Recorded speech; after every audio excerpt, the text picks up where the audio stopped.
Welcome, everybody, back to another episode of the Amateur Experts Podcast, where we are experts on absolutely nothing. And once again, we're going to try to prove that we are experts on absolutely nothing today with our preseason fantasy football prediction review, where we go over some of our guys that we were really high on, really low on, basically just make a big show of shitting on ourselves.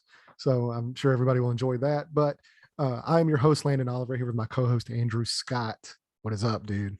I enjoy this type of stuff, man, because whenever we get things right, we spike the football because it's not going to spike itself. And then so whenever we get it wrong, we got to hold ourselves accountable on that and learn, what went wrong, because it's not like we're just throwing shit to a wall and hoping it sticks. There's thought processes behind this stuff, and it obviously isn't always going to plan out the way you think it is. But it's good to look back. We got 12 weeks of data to look at now to figure out why we felt a certain way and what's happened over the course of the season and stuff like that. So I think Yeah. this is a good exercise to go through.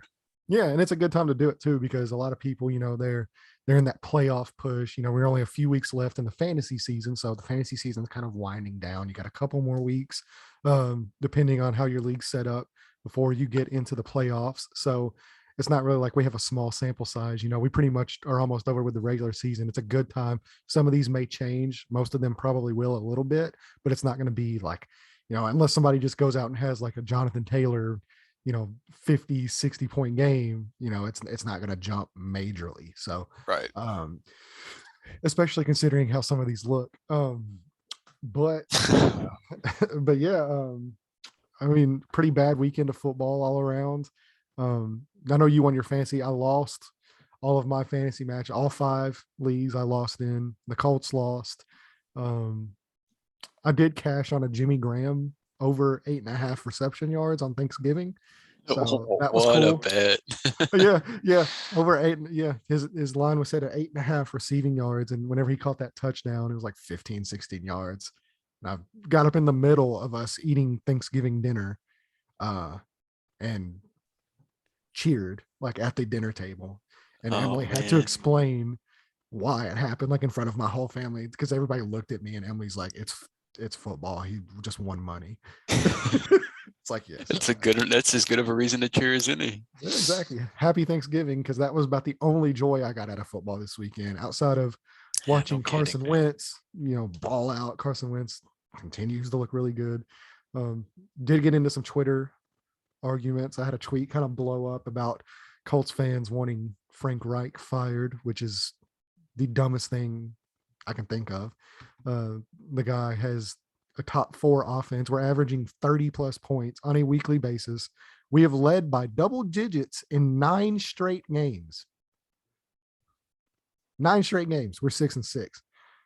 So tell me how a coach that is scoring 30 plus points, averaging, you know, has a top 4 offense, is getting double digit leads, and you want that guy to stop calling the offensive plays.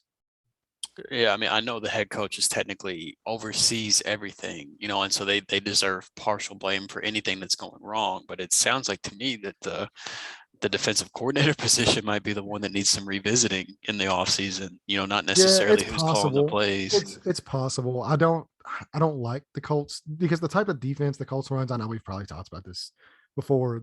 It is basically predicated on having an elite defensive line that gets tons of pressure on basically every snap. Like you stop the run, it's predicated on having an elite defensive line.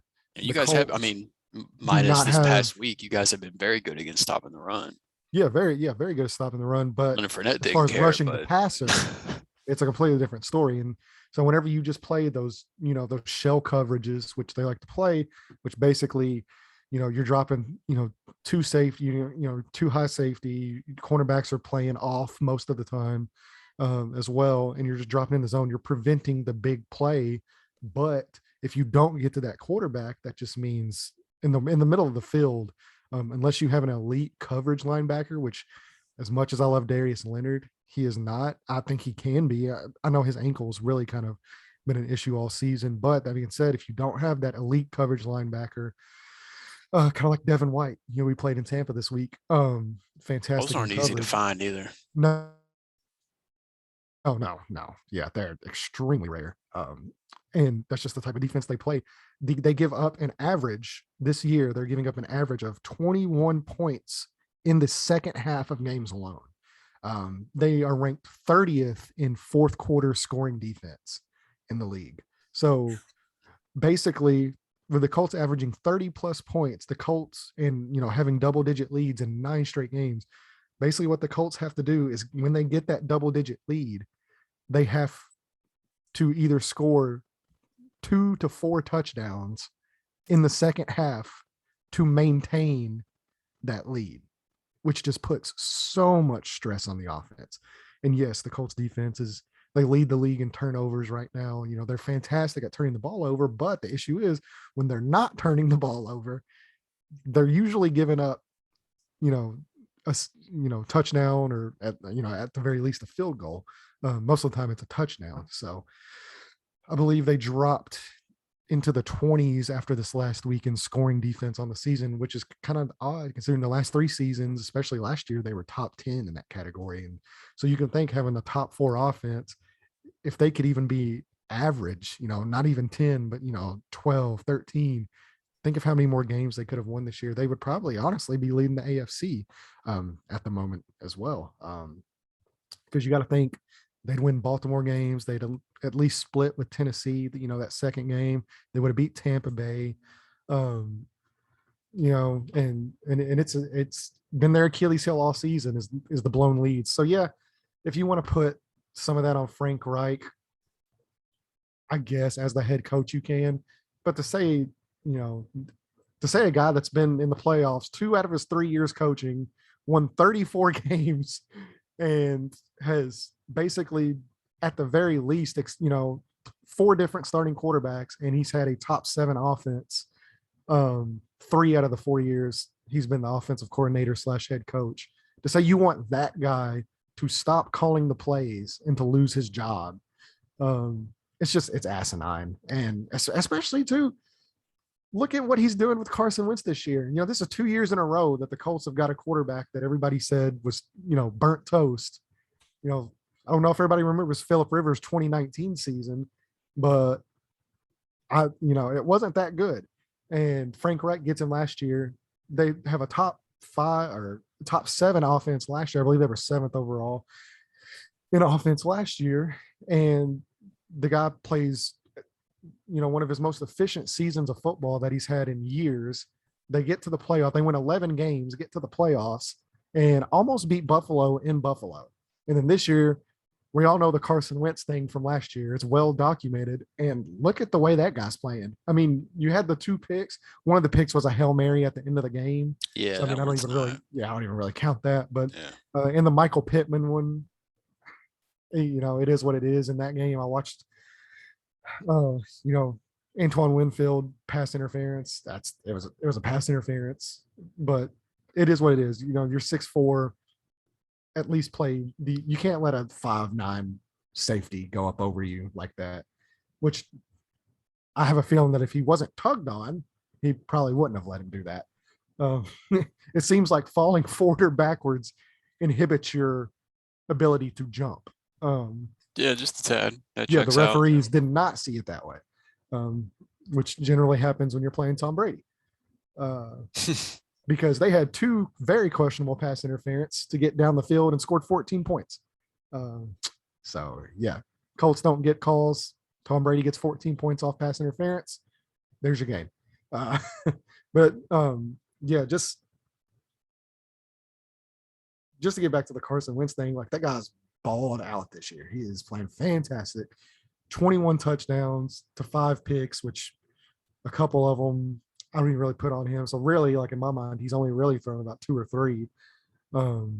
And I mean, I think if you were to look at the numbers that he has right now at the beginning of the season, like if you were to tell people 12 games in, these are Carson Wentz's numbers, every Colts fan is probably jumping for joy at that moment. So yeah, Carson Wentz has been really good. I'm really excited for next year. I mean, they still have a chance to squeeze into the postseason this year. So, I mean, this season's not over or anything, but yeah, I'm going to get off that rant though. But yeah, if you're a Colts fan, if you're listening to this podcast, if you want Frank Reich fired, you should probably reevaluate the way that you process and watch the game of football. Yeah, I mean, moral of the not very story. logical. Moral of the story is if you're on Twitter, don't put too much weight on what other people on Twitter say, because anybody can get access to Twitter and make an account and say any type of outlandish thing, you know, and I mean, they might not be doing any more homework other than just looking at a team's win and loss record. That might be the furthest their investigation goes, you know. Which so it seems to be. So you have to be careful who you engage with and who you don't on there, and whose opinion you really take the time to consider. Not to say everybody can't have an opinion. It's just, you know, some people don't put as much thought into theirs as others. So I'm sure if I was still on Twitter, I would probably be arguing with other people about if Sean McVay should be fired or not. Like, that shouldn't even be a discussion. But I bet on Twitter it is a discussion being had right now. So, you know, I mean, that's just that's social media for you. You know, that's what you get. The Matthew Stafford MVP campaign has come to a screeching halt on Twitter, and now they're wondering who the Rams quarterback is going to be next season. Yeah, I saw the Matthew Stafford, Jared Goff comparison starting to roll back in. These guys are now back on a level playing field all over again, so this is great. Yeah, so Jared Goff, who is winless, literally has never won a game without Sean McVay, and has not won a game this year, is just as good as Matthew Stafford. Yeah, I was going to say Stafford's not playing well the last few weeks, and of course, the big thing in his career, as always, is the injuries, and they'll seem to kind of be getting to him, you know, once again. But yeah, all of a sudden before the game this week, there was a laundry list of injuries that he's dealing with: chronic back injuries, shoulder, ankle. Oh yeah, wrist, back, wrist, fingers. They should have just listed the body parts that weren't injured, and that would have been a shorter report they could have put out. Matthew Stafford, penis, okay. He's good. That's good the only there. Body part he's okay. I'm sure his source, his wife has confirmed. He's fine with. So yeah, I didn't think we'd have a Matt Stafford dick joke on the show, but here we are. So yeah. So now to further get into the world of takes that are wrong on the internet, we bring to you our fantasy football prediction. Our own. This preseason, yes. So we'll go ahead and pull the graphic up. You guys can, if you're on YouTube, you can get a big laugh at it. If you are listening to this, if you're not on YouTube, what I recommend, always go on YouTube, because it's just funnier with the graphics and you get to see how ugly I am. But then, you know, if you're listening to this, don't worry, we will do all the hard work for you, and we will shit on ourselves plenty in this. So, okay. Let's just go ahead and get this out of the way. So I go ahead. Hey, real quick though, before we get into this, full disclosure, these picks that we're going to talk about, these podcasts were recorded at the end of June, beginning of July. Like it says in the title, preseason, but I just want to stress that, like, this wasn't like a day before, like the preseason. It was not preseason games. Like, this was not during the actual preseason itself. This was not, you know, week 3 of the NFL preseason. This was like late June, early July picks that we were making. So just full disclosure on that before we get started. So anyway, go ahead. Yes. So one of my big calls, and something that I really stand behind, and I still do stand behind, is that Antonio Gibson would finish the season as a top 2 running back in the NFL. We heard all off season the Christian McCaffrey comparisons. He's going to get the Ron Rivera, Christian McCaffrey role. Even had players on the team in the in camp say that he was primed to inherit, by quote, a CMC type workload coming directly from the players on Washington. So I'm sitting here and I'm like, oh, I love his talent. He was borderline top 12 running back last year. Now he's going to get a CMC workload. Sign me up. Little did we know that the bane of existence that is, I'm waiting for it. Who is it, Andrew? Your favorite guy? Come on. Who's the bane of Antonio Gibson's existence? Are you talking about Mr. J.D. McKissick? I am talking about goddamn J.D. McKissick. I am. Little did we know J.D. The guy who has the most running back receptions over the last 2 seasons. Yes. Little did we more than know Alvin Kamara, more than Christian McCaffrey. Like, what the hell? that JD McKissick was still going to be a massive thing because from all, they drafted Jarrett Patterson, they paid a couple other guys, to come in and free agent just to compete for the job. Antonio Gibson was coming off a really good season last year where, you could see the talent. They were getting ready to give him the ball, and then they didn't. Any chance they could get this year, except for the last 3 weeks, which he has had the most touches of any running back with 36 over, I believe last week, but I believe he has close to 70 touches the last 3 weeks. So maybe they're finally learning. And JD McKissick's dealing with that injury. Like, I don't know how serious the injury is. I haven't seen yet, but I mean, he was carted off the field Monday night. So we will see. But yeah, he is RB16 on the year. He is not RB2, which somebody is, which thought about. But yeah, man, just I think I didn't foresee the forest through the trees because we saw, last year with JD McKissick, he, and see, the thing is too, that pisses me off about it is now it's not even receptions. They're using JD McKissick as a running back in the red zone to punch the ball in, and still now not only does he vulture targets away in the passing game, now he vultures red zone touchdowns away in the running game. So yeah, it's extremely frustrating. I actually traded Antonio Gibson a few weeks back to Andrew for Najee Harris, and there's some other pieces thrown in there, but I just couldn't deal with it anymore. It was I've flipped him since then too. Yeah, I was going to say Andrew actually traded him like a couple weeks ago, but yeah, it's so frustrating because the talent is there. It's so obvious. It's so obvious that he can just be a Jonathan Taylor type. I mean, I'm not saying as far as like he's as good as Jonathan Taylor, but he could have that kind of a fantasy impact due to his ability to catch the ball, due to his ability to run the ball, to be multifaceted. And for whatever reason, Washington just refuses to use him. Well, that's the mind-boggling thing is like granted, JD McKissick, I mean, he deserves his credit. He is a great pass catching running back. He's good at what he does. But the mind-boggling thing is Antonio Gibson is a wide receiver turned running back. Like pass catching. They don't throw him the ball. Yeah, pass catching was his specialty in college. And then they're treating him like a 2-down back in the NFL. And it's like, that's the opposite of what he was good at in college. Like he's already got the hard, like for running backs, typically the hardest part about being able to gain a 3-down skill set is being able to efficiently catch the ball and make plays with it. And he's got that part down.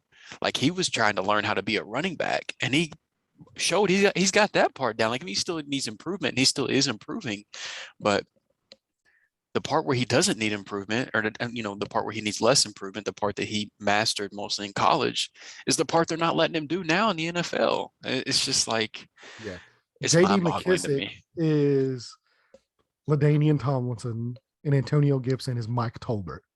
That's what they use. They should use him just to pound the rock 2 yards into the middle of the line. Also, always find it funny. Always find it funny too when I watch Washington that JD McKissick, whenever they run the ball, I've not seen a better run blocking offensive line when JD McKissick runs than the Washington football team. The moment Antonio Gibson gets into the field, that dude he's fighting off 2 dudes in the backfield. I think part of that's on Washington for the predictability, because whenever Antonio Gibson's on the field, teams are thinking, all right, here comes a run.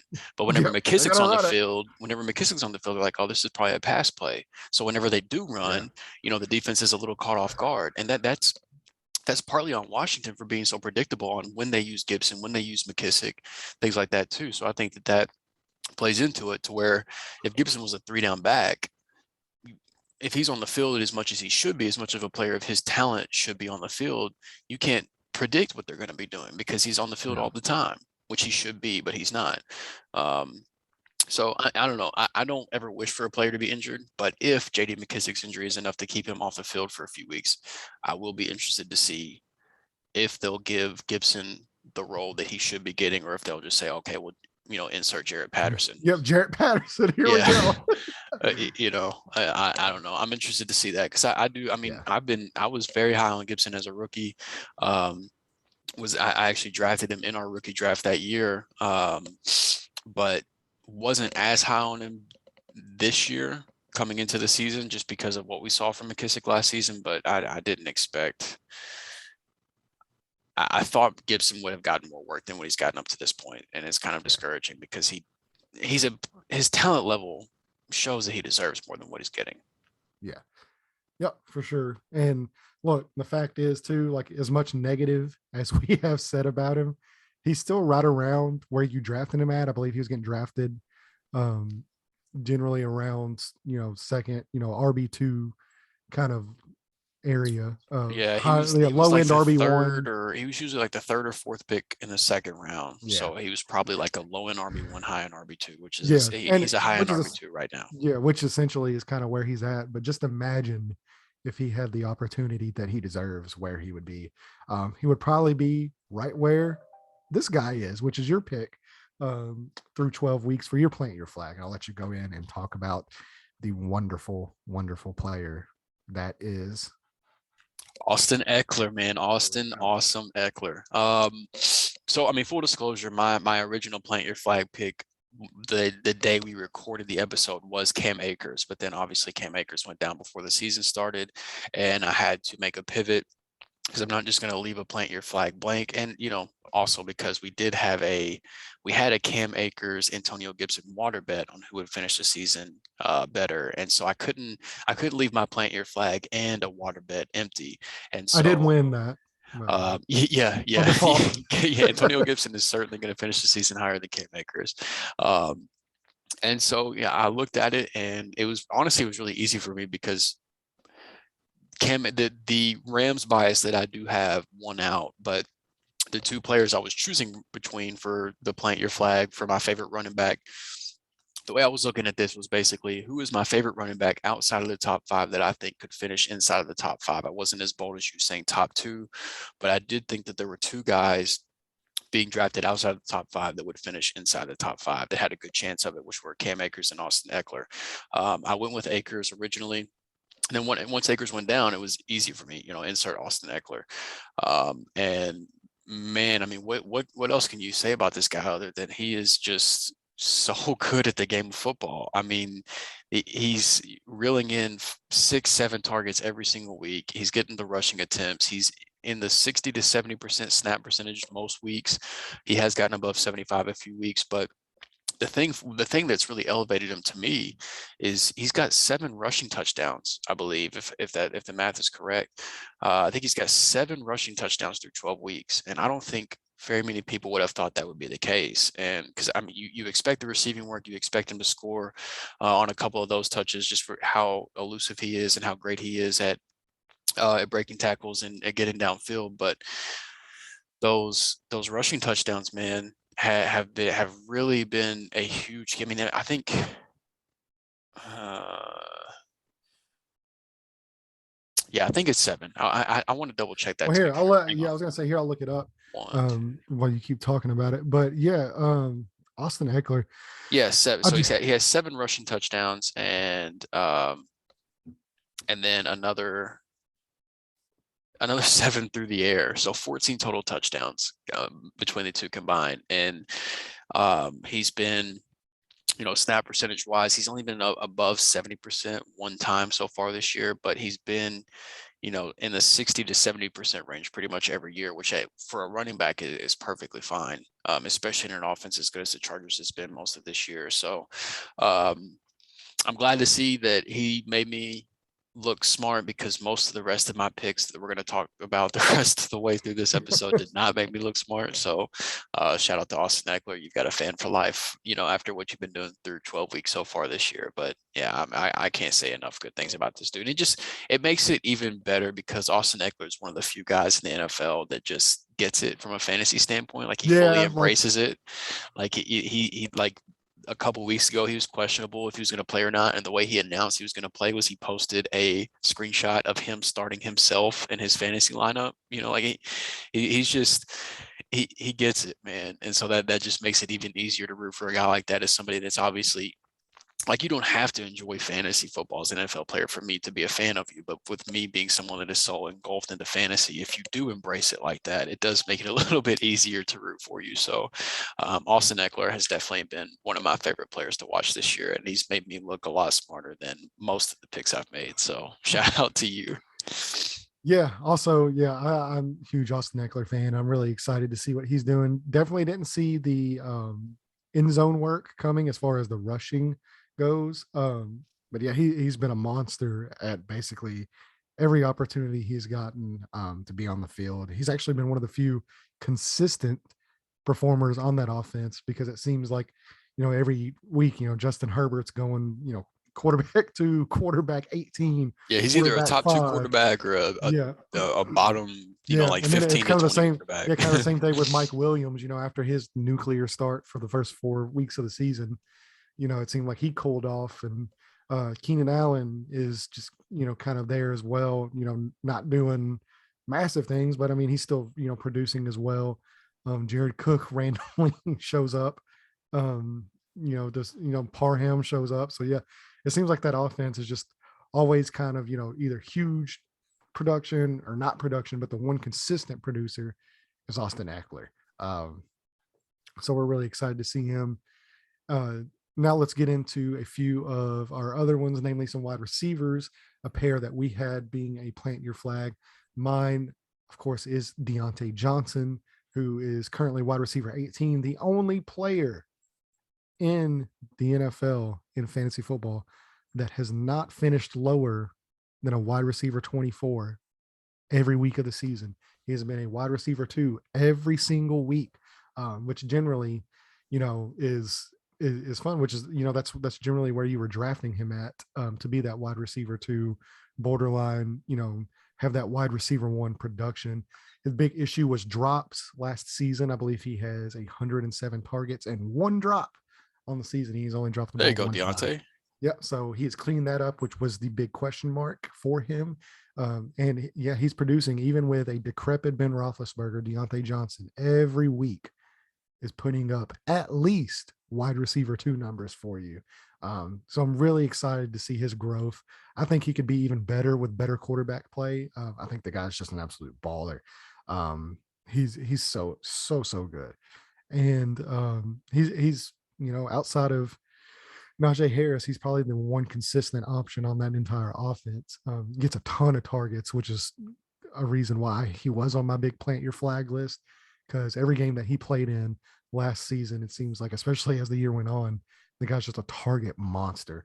And I knew that if he cleaned those drops up, that production would follow. So while he's not at that high end, level of being a wide receiver 1 just yet, I think it still could come. But that being said, you're extremely happy with Deontay Johnson, because at the very least, every single week you're putting up, more than likely you're putting up double-digit points every single week. And he's the only NFL player at the wide receiver position to do that. He's the only one that has not finished below a wide receiver 24 every week. And I think that's so impressive. So yeah, I'm really excited with Deontay Johnson. Yeah, and he's been an absolute target hog, man. And I mean, to your point, I agree. If he had somebody a little more competent throwing him the football with the same amount of targets he was getting, these numbers would probably look even better, because he really just, like, if you just sit back and watch him, he's just a good receiver. I mean, he runs routes well. Despite what it looked like last year, he does have good hands. One thing about getting a lot of targets is you also have a higher, more chances to drop the ball. And like, if you go back and look at year over year, if you look at the receivers that lead the league in drops, I think most people that haven't taken the time to look at that would be surprised about the quality of receivers that are usually at the top of that list. And We can look up this year. Yeah, I mean, yeah. Go look up this year while we're talking, because I haven't even looked at it this year at all. But I'd be willing to bet that toward the top of the list there are several really talented names. yes. So um, I'll just give you right now. It looks like so Robbie Anderson leads the league. Um, that is kind of this. Then you have Keenan Allen, who is second. DJ Moore is tied for second. Debo Samuel's tied for second. Third, you have AJ Brown, Jamar Chase, Tyreek Hill, all tied for third. Austin Eckler is on here. I believe he has 4 drops on the year. Kamara, Cooper Cup.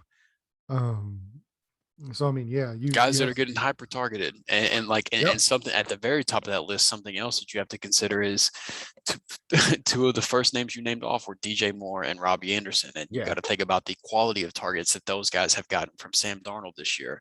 And Cam Newton last week. Yeah, Cam last week, exactly. Most of those passes, those guys were probably lucky to get a hand on them in the first place. So, it's just something to keep in mind whenever you hear people talk about drops. Is while it is a problem, and you don't want to see anybody that you have being at the top of the list, you can't just take those numbers for what they are at face value. You need to really look into it. So as with anything. yeah, exactly. If you're going to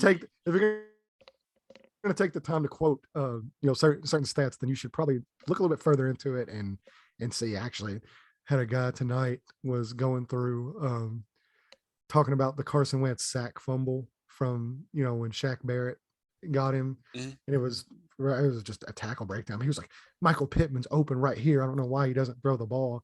And it was like, okay, well, do you know what read in the progression Michael Pittman was on that play call? No. It's like, okay, so he had 2 seconds to throw the ball, and you have no idea what progression he is going through to get to Michael Pittman. If Pittman wasn't the first read, he's not making it to him. Yeah, exactly.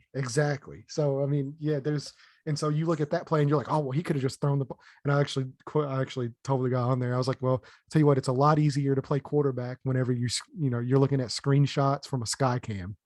It's a lot easier to play football that way, because that does not happen in real life. I'll tell you that. Right. So yeah, just to Andrew's point, if you're gonna look up some of these numbers and try to quote some of these numbers, do a little bit more research and find out kind of the nuance behind why they are the way they are. Yeah, absolutely. So my second plant your flag pick, I also went the wide receiver, was CeeDee Lamb, and this was a guy that in July I was just so hot and bothered with that I was trying to get him in every league I was in. I believe you told me he was better than Justin Jefferson. In Dynasty, I said, yeah, in Dynasty leagues, I would prefer him over Justin Jefferson. I still really don't feel bad about that. Even with them being, Justin Jefferson is currently wide receiver 5, CeeDee Lamb is wide receiver 20. Dynasty wise, I still don't feel bad about that call. Yeah, because you don't know who's going to be throwing Justin Jefferson the ball, whereas CD is going to have Dak.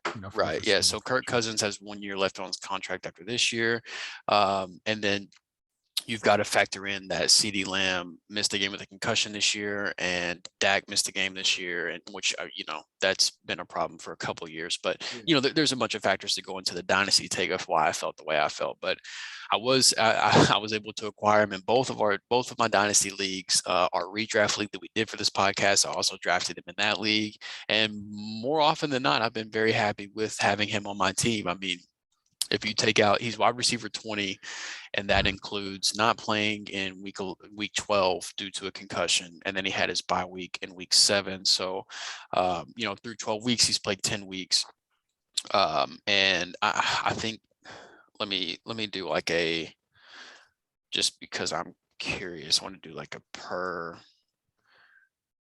a season average and see if it bumps it up at all, because he has had a couple of stinkers as well, so it might not be a huge difference. But if you do a point, it's probably good for at least like 3-4 spots. Yeah, so if you do a point per game basis, he's actually wide receiver 14 on the year. So the weeks that he's been out there, more often than not, you've been pretty happy with having him out there. I mean, he had a rough week against Carolina in week 4. He had a rough week against Denver in week 9 whenever the team, I don't know what the Cowboys did against Denver. And then Kansas, the weirdest one was at Kansas City. It looked like a very exploitable matchup, and the Cowboys just did not show up that week either. But you take those 3 weeks out, you've been very, very happy with having him on your team. And I've been pretty happy with this pick. I would like to have seen his wide receiver 20 finish be higher, because I did say on the show that we did that I expect him to come in as a borderline wide receiver 1. top 12 wide receiver. But the good news is he does get to play the Washington football team 2 more times before the end of the season, and he gets to play the New York Giants.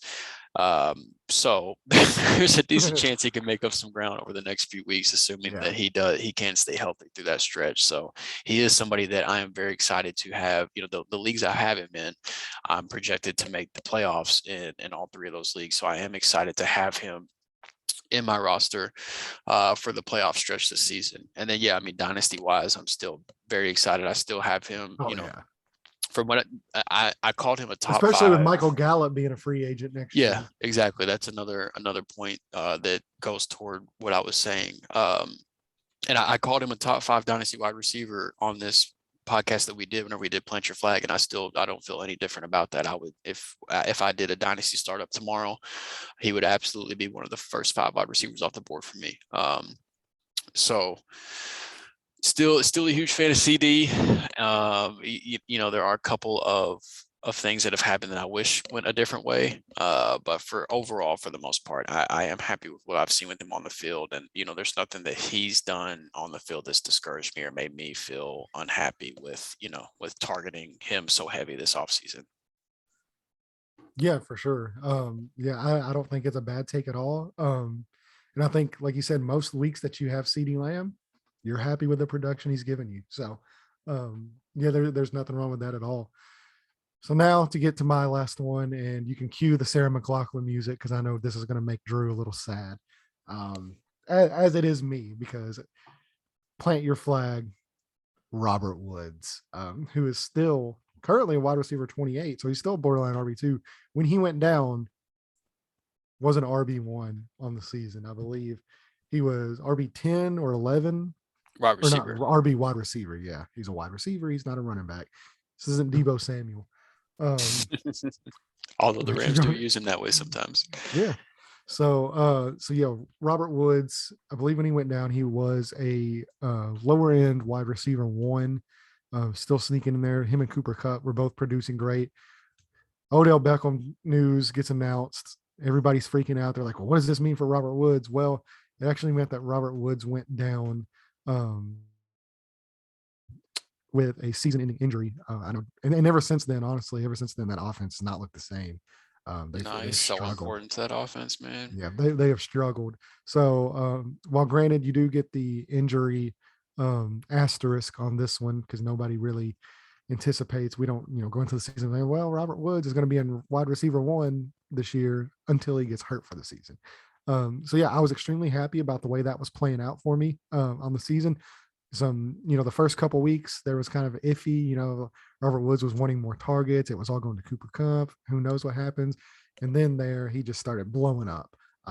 Started playing really, really great football. Matthew Stafford started getting him a lot more involved, and the team really took off. And I think you saw that. And so whenever they lost him, as you're seeing now, big piece of that offense. And because it is Drew's boy, even though he was my Plant Your Flag, I don't know if you want to, give a eulogy or anything or him while we're here on the podcast. It just sucks that we don't get to see all 3 receivers together because Robert Woods is such a crucial piece of this offense with what he does. I mean, he's whenever they draw up wide receiver sweeps or end around stuff like that, Woods is the guy that gets those. He's one of the best run blocking receivers in the league. He affects the running game whenever he's out there on the field. It's just he is one of the key parts of the offense that makes it go and makes it effective. And I mean, if you look at just, getting away from NFL back to fantasy, what we're talking about, McVay had a press conference after the Arizona loss in week 4 and said, look, we got to get Robert Woods more involved. I'm not happy with with how involved he's been in the production he's had up to this point. From that point on, week 5 at Seattle, I'm just going to read you his and half-point PPR scoring the numbers he put up: 21 points, 10 points, 12 points, 19 points, 13 points, and then he gets hurt. The guy was on a mission. He was on his way to being the Rams offense was on its way to having 2 top 12 fantasy wide receivers, 2 top 15 at least. And Woods was on his way to being his normal underrated, underdrafted self before Yep. he got hurt. So it's just, it sucks, man, because it sucks for me as a Rams fan. Obviously, it sucks for fantasy because he was back to doing what he does on a year-to-year basis. And I mean, the one thing you can say about this injury is now Robert Woods is going to be underdrafted again next year, and next year he's going to be a value, and you're going to want to draft him all over again. And but it sucks, man, because he's such a good player and he's such an underrated player each and every year, and he was on his way to doing what he always does, and it got cut short due to injury, and it's something you can't predict, but it just sucks. That is, and there's actually a few different guys here as well that we could say that about, that we'll get into. But we will now get into our Atlanta Falcons guys that we both. Oh yeah, we both picked. He picked Falcons. one, I picked the other one. His turned out a little bit better than mine, so I'll let him gloat a little bit on that one. And I can't even gloat though, because so my third plant your flag was rookie tight end Kyle Pitts of the Atlanta Falcons. And the reason he's tight end 8 on the year through 12 weeks, but the reason that I can't gloat is what I was saying, what I told you was, there was the clear cut 3 tight ends in the draft process of Travis Kelce, George Kittle, and Darren Waller.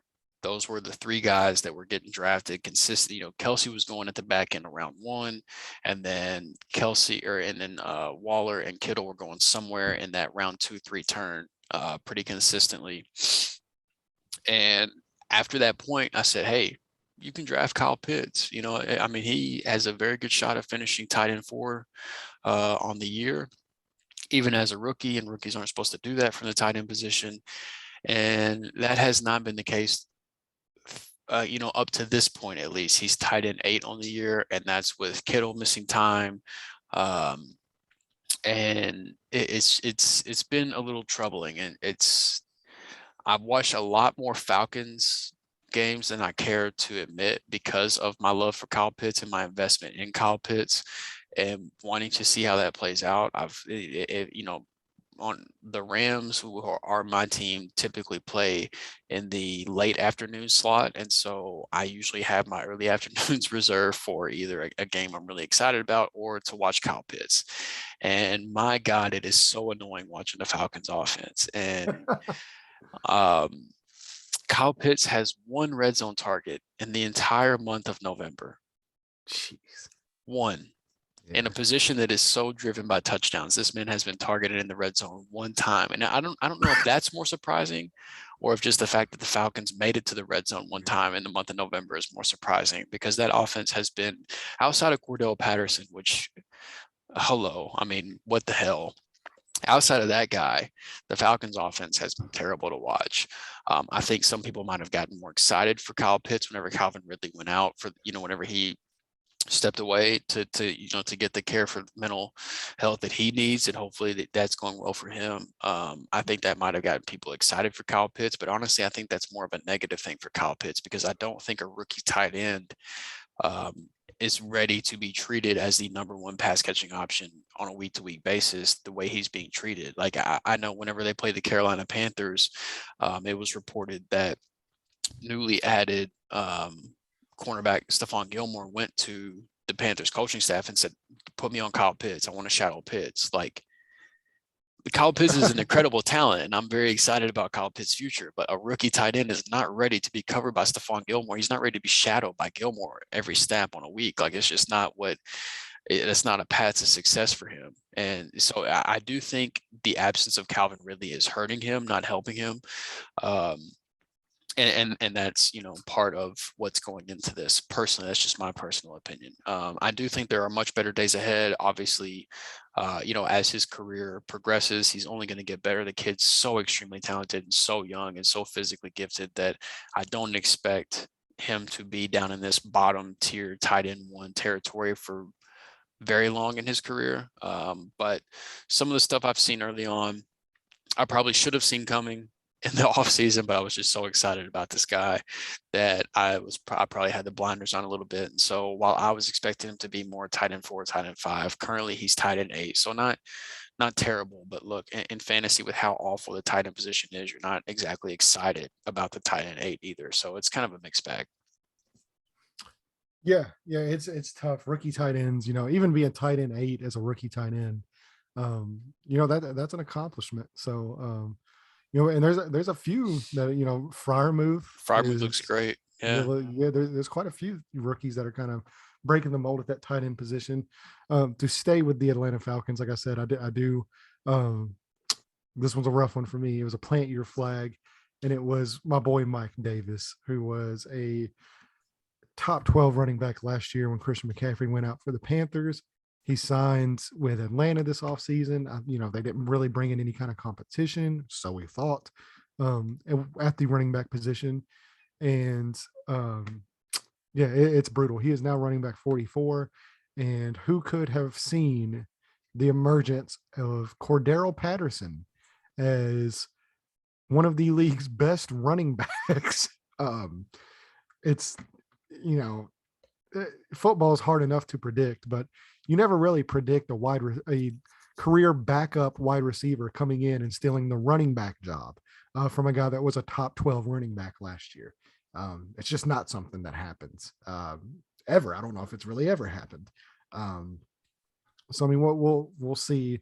But yeah, Mike Davis, that's been a brutal call, and that was been a brutal call for a lot of people, because the good news is he might not have killed you, because where you were getting him was generally the back of like the sixth, seventh round generally is where he was going in drafts. So it might not have destroyed your roster, but he definitely ain't helping it.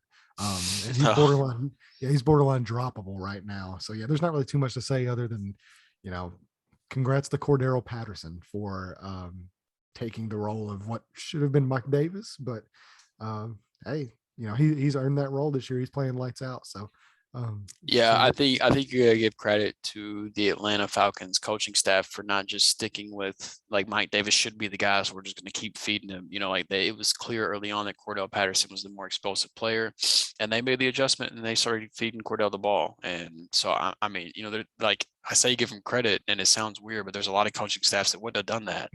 Like Mike Davis got brought in on the contract. He is the prototypical running back. And so this guy's going to keep getting 15, 20 carries a week, even if he's only averaging 3 yards a carry. There's plenty of coaching staffs out there that are that way. Yeah, there's plenty of coaching staffs that would have made me look a lot better. Yeah, right. Yeah. But yeah, nobody could have predicted that Cordell Patterson was going to have the breakout that he's having this year. And you can argue he's been one of the best running backs in the league so far. Yes, he's actually 12 weeks. I know, I take every chance I can to shit on these guys, but he's actually PFF's number one graded running back on the season, higher than Jonathan Taylor. Jonathan Taylor has to be 2, right?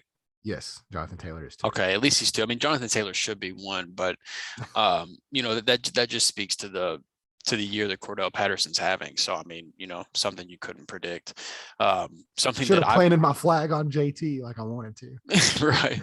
Something I probably should have been able to predict is Laviska Shenault being misused by none other than Urban Meyer. Future Notre Dame head coach Urban Meyer. I ignored all the red flags and did not care, and I picked Laviska Shenault as my final plant your flag player, and through 12 weeks he is the wide receiver 52. So I raise your running back 44 and give you a wide receiver 52 for a plant your flag. So I mean, the targets haven't been awful. He's had plenty of weeks with only 3 or 4 targets. He's had 4 or less targets 4 weeks out of the 11 that they've played, because they've had their bye week. So 4 out of 11 weeks he's had 4 or less targets, which is somewhat of annoying. The annoying thing for me though is he has 5 weeks on the year where he doesn't have a single carry, and he has no weeks on the year where he has more than 2 carries, and he's only gotten 2 carries 1 week on the year. I was gonna say, who would look really good in a Cordero Patterson type role? Like, Urban Meyer, please turn on the San Francisco 49ers game tape and watch how they're using Deebo Samuel. You have a Deebo Samuel light on your roster right now. He's not Deebo Samuel. He's not as good as Deebo, but Laviska Shenault is a very multifaceted, talented player that could be playing a very similar role to you, which, he runs so hard. He's so hard to tackle. I mean, your first round running back, Travis Etienne, is out for the year. Now you're what used to be just like a special teams guy, like a special teams guru, Jamal Agnew, is also out. Who they were using Jamal Agnew and fucking Tavon Austin over Laviska Shenault. Like, you can't play those guys now. Give Laviska Shenault the ball in space, man, and let him make guys miss and do what he does. Like, I'm just this has been one of the most annoying things for me this season is watching Laviska Shenault's usage. It doesn't make sense. I don't understand. And then watching guys like Deebo Samuel and Cordell Patterson, watching people of similar skill sets doing what Laviska Shenault should be doing just makes it even worse. And like, I don't think by any means Laviska Shenault's better than Deebo Samuel, but he's probably pretty comparable to Cordell Patterson. You are now a honorary member of the AFC South fan club. Welcome to the AFC South. This is what happens. Yeah, so this one's been annoying for me, but I planted my flag. I really thought he had a big year coming for him. I thought he would usurp DJ Chark as the wide receiver one on this team, and Marvin Jones, really, who was also a newcomer. I thought Shenault would be the go-to guy in this offense in the passing game, and I thought he would garner, a handful of carries each week as well. And Urban Meyer had other plans, so he's sitting on my dynasty roster on my bench every single week, and I'm just hoping to God that Urban Meyer grabs some more ass and some clubs or something and gets fired, and somebody gets brought in that can actually do something with I was gonna say he's sitting on your fantasy roster, but if he was wearing a pink dress, he would be sitting on Urban Meyer's. Future Notre Dame head coach Urban Meyer. God, I hope so. Get him out of Jack. He says don't keep him in Jacksonville, please. Oh, I hope not. Please, I hope they should sign him to a lifetime contract. So yeah, that brings our plant your flag guys that we were extremely high on. I will say of the three episodes of the three preview episodes we recorded, that one was definitely my most favorite to record at the time. I had the most fun with the plant your flag. Well, it's fun to talk about guys you love to talk about. Right. Yeah. Sleepers was kind of fun, but it's guys that are down there at the bottom of draft boards. You're not near as excited about those guys in the bus. Like, nobody wants to talk about you're throwing darts at that point, just trying to make a hit. Right. So, I don't think these next two categories will take near as long to talk about, but nonetheless, we spiked the football a few times there. We've got to be able to take our misses. So let's talk about the sleepers and how they're playing out. Yeah. So speaking of more misses, here we go. These are all pretty rough. So one of my sleepers on the year was Zach Moss, running back, or I don't know if he even plays for him anymore, of the Buffalo Bills. I don't know if they actually even know what a running back is on that team because they refuse to run the ball. Now I will say, starting out, he did miss the week 1 in Pitt, but I will give you the numbers to start the season. So he missed the first game, was injured, but then came back for the second game. Scored 13.4 points, 16.6 points, 12.10 points, 10.7 points. And at that point, you're looking like this guy was a steal. Like, he's going to finish as an RB2.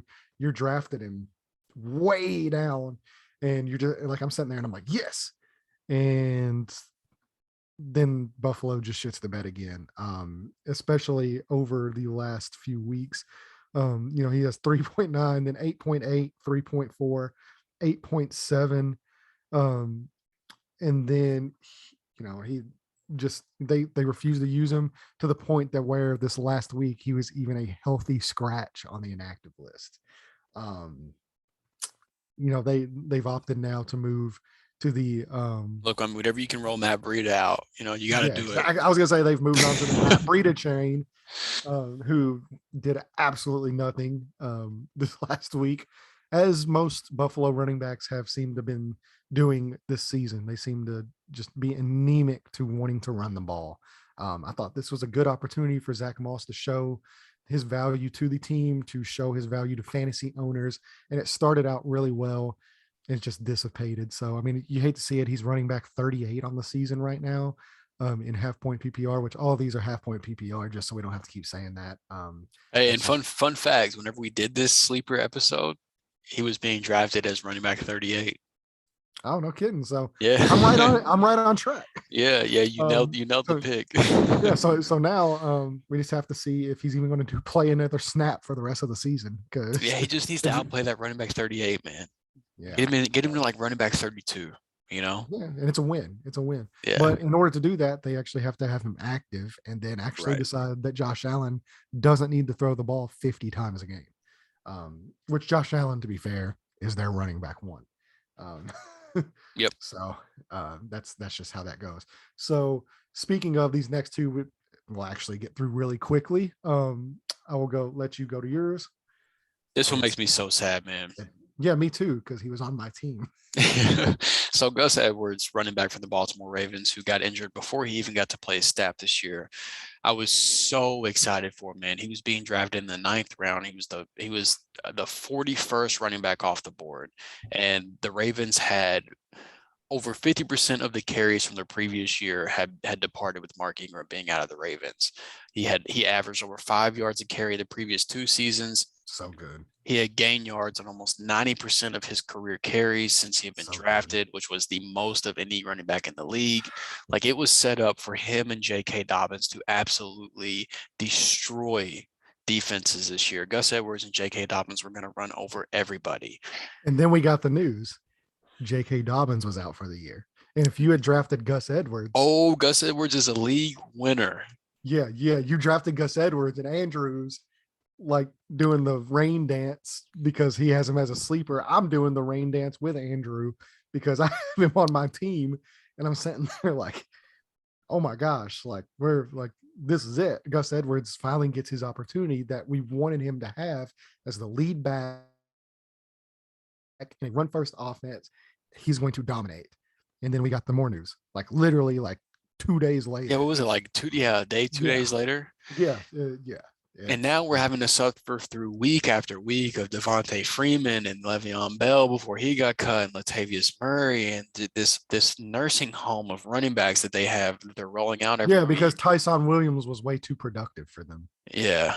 Tyson missed a block one week, and they're like, "Well, off with your head." Yeah, well, we'll just take away the 38-yard touchdown you had the previous play. Yeah. You're So clearly more explosive than every running back on the team. We don't want to play you. yeah, we don't have to talk much about Gus Edwards. I'm just really depressed because I love Gus the Bus as a player, and it really sucks. It sucks for J.K. Dobbins too, because Dobbins is an incredible player, and he would have absolutely destroyed in this backfield as well with how productive they are running the ball. So it just sucks. And like, just thinking about how good that Baltimore They're team the would be. number. Yeah, I was gonna say they're the number one seed in the AFC right now. They have the bye week in the AFC right now. Can you Imagine if they had a two-headed monster of J.K. Dobbins and Gus Edwards running the ball.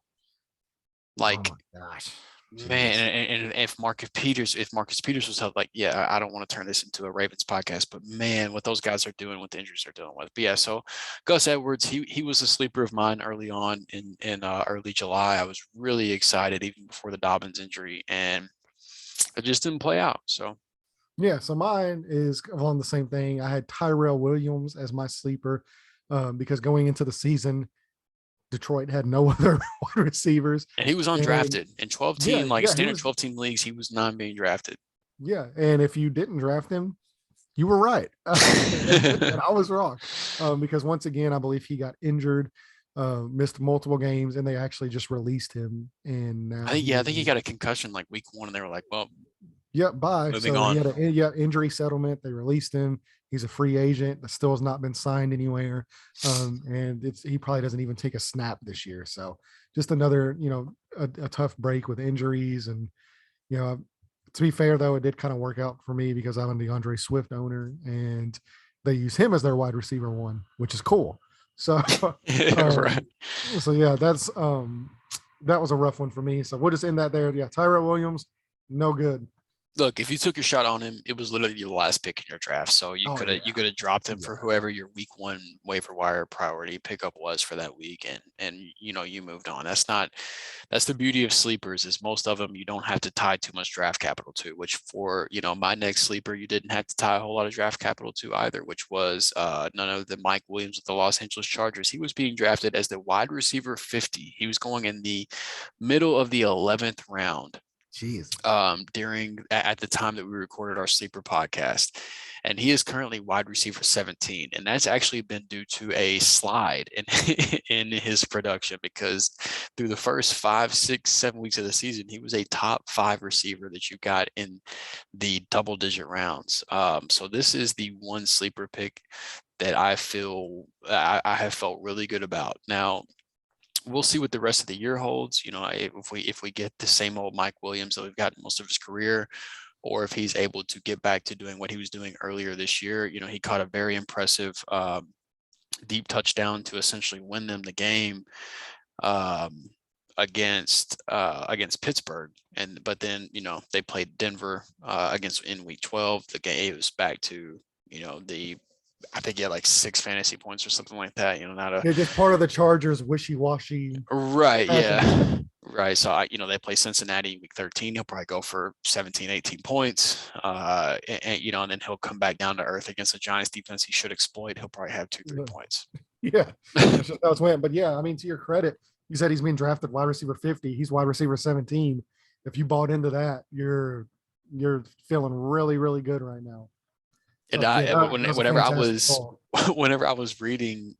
going through these episodes, like pulling our picks out of the episodes to put them in here, I heard myself say, if I can leave the 10th and 11th round with because Antonio Brown was going to the 10th round at the time. Now, granted, AB's been dealing with some injuries, but I was like, if I can leave the draft, Antonio Brown in the 10th round and Mike Williams in the 11th round, I would be really happy. And if I didn't have any teams out there that ended up like that, but if I had any teams out there that ended up like that, even with Antonio Brown's injuries, I would still be really happy. I felt good about. To your credit, you're getting them that late too. You're trying to decide every week, like, who do I play them over? Right. I mean, yeah. Because you got guys in your flex. So you're gonna have to bench guys you drafted in the 3rd and 4th round at the wide receiver position that these guys are out producing. Yeah. And you're like, you don't want to bench a 3rd round pick, but I mean, damn, at some point you just got to do it. Right. Yeah. So that was the one sleeper call I actually felt good about. The rest of these have just been ugly. Yeah. And so if you drafted this guy in the 3rd round to be your tight end one, what are you doing anyway? But 2, if you drafted him at all, which is funny because I actually didn't. And nobody was. This is another guy, like, to your credit, I'm say to your defense, I guess, a lot of the guys you were picking as sleepers were guys that were not anywhere to be found on ADP data that we were looking at whenever we were doing these shows, like 12-team leagues. Tyrell Williams was not being drafted. Anthony Ferguson was not being drafted. The next guy you'll talk about was not being drafted. Like, you were digging deep. It wasn't like you were, plucking guys from the 7th round and like, hey, this is my sleeper. Like you were digging deep for these guys. So just to give the audience that is still listening some context, it's not like you were, you were taking the easy grabs, but go ahead. Yeah. And with that being said, as he kind of alluded to, Anthony Ferguson is the guy. He is tight end 48 on the season, which, just to even be a top 10 tight end, all you have to do is catch 1 touchdown and you're pretty much in that. So that just shows you how awful he has been. Just some advanced stats. He has averaged just 3.6 yards per target. Only has 12 targets on it. So he's only getting, on average, 1 target a game. He has 43 yards on the season. That is the worst out of 32 qualified NFL starting tight ends. The league average is 6.9. He's 3.6. So even when he gets the target, 1 target per game, Ryan Tannehill, if it is not intercepted, it's only going for 3 yards. And just another great opportunity for me to throw Ryan Tannehill under the bus because he is awful. He has looked terrible this year. Holy. Yeah. It's amazing what happens when the entire defense doesn't game plan for one dude and that one dude goes down. So all the memes over the last couple of years and all the Titans fans comparing him to Patrick Mahomes numbers. Not looking too good. So which is good to me, especially if they keep losing, which they will. Nothing shows that they won't at this point. They will. Like I said, eventually when they stopped getting help from other teams, like when other teams stopped scoring on themselves, this is the result. So yeah, anytime, I didn't draft Anthony Ferkser because one, I didn't want to draft him anyway, but two, he's a Titans player, and I knew how that was going to go this year. So if you drafted Julio Jones, you're disappointed. If you drafted AJ Brown really high, you're probably disappointed right now because he's on IR. If you Yeah, drafted absolutely. Derrick Henry, you were really happy for like 8 weeks. And now Now you're you're not happy. disappointed. Yeah, now you're not happy. If you drafted Ryan Tannehill, why did you do that to begin with? Um, but yeah, I like drafting Ryan Tannehill during the preseason. I can't lie. I mean, yeah. you got Derrick I see Henry. why. It's just I'm just shitting on the Titans. That's what we do here. That's what it is. What you do. So yeah, any time we can talk shit on the Tennessee Titans, we do that. Um, and luckily, they have provided me with plenty of material over the last few weeks. So yeah, Anthony Ferkser, tight end 48, one target per game on average, 48 yards total on the season. No bueno. So if he is still on your roster, you could go ahead and drop him if you want to. Which if this has the same effect as Drew usually has when he says this, Anthony Ferkser will be a top 10 tight end by the end of the season. Yeah, shout out to Mike Gesicki. I hate you.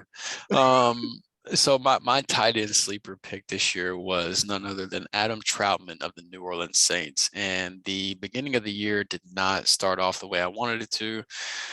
Really, the entire year, other than 1 week, did not go the way I wanted it to. The snap percentages were there for the most part, but the targets were not. And then the targets kind of really started to pick up around week 8. He had 6 targets, 7 targets, 6 targets, 8 targets. The most recent full game he played against the Philadelphia Eagles, he had 8 targets, 5 receptions, 58 yards, and a touchdown, had 14 fantasy points. And I was like, oh my God, it's happening. It took 11 weeks, but the Adam Troutman breakout is happening. And then he got put on IR. And he's pretty sure he's out for the year. So, the deep dive tight end, you trying to pluck the possible breakout tight end of the guys that are going later, going undrafted, did not work out for either one of us. So no need to dwell on these picks for too long.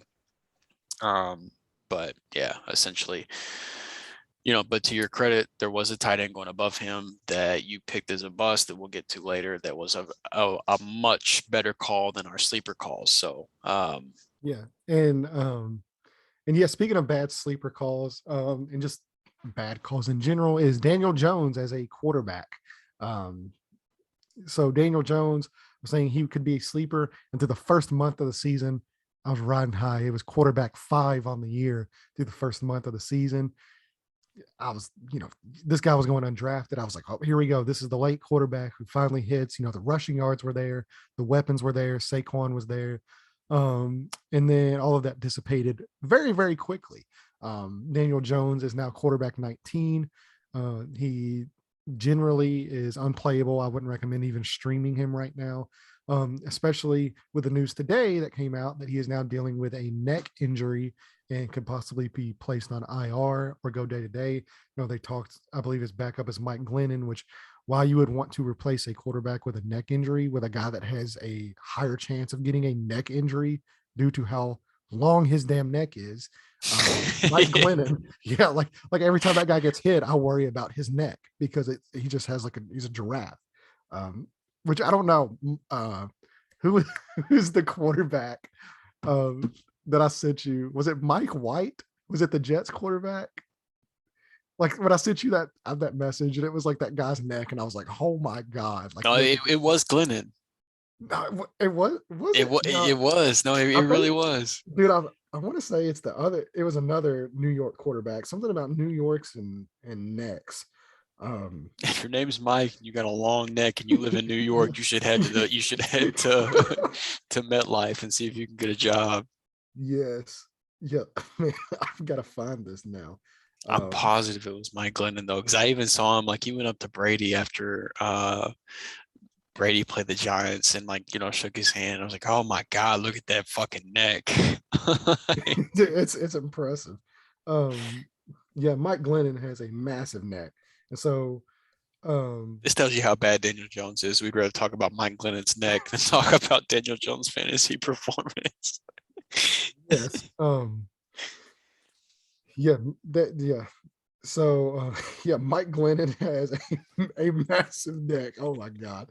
I know this is photoshopped, but still, this is if you're on YouTube, that shit is impressive right there. I mean, oh my god. Look at that. Um yeah, I'm so not even, I'd have to do some research to make sure that's Photoshop. That looks legit.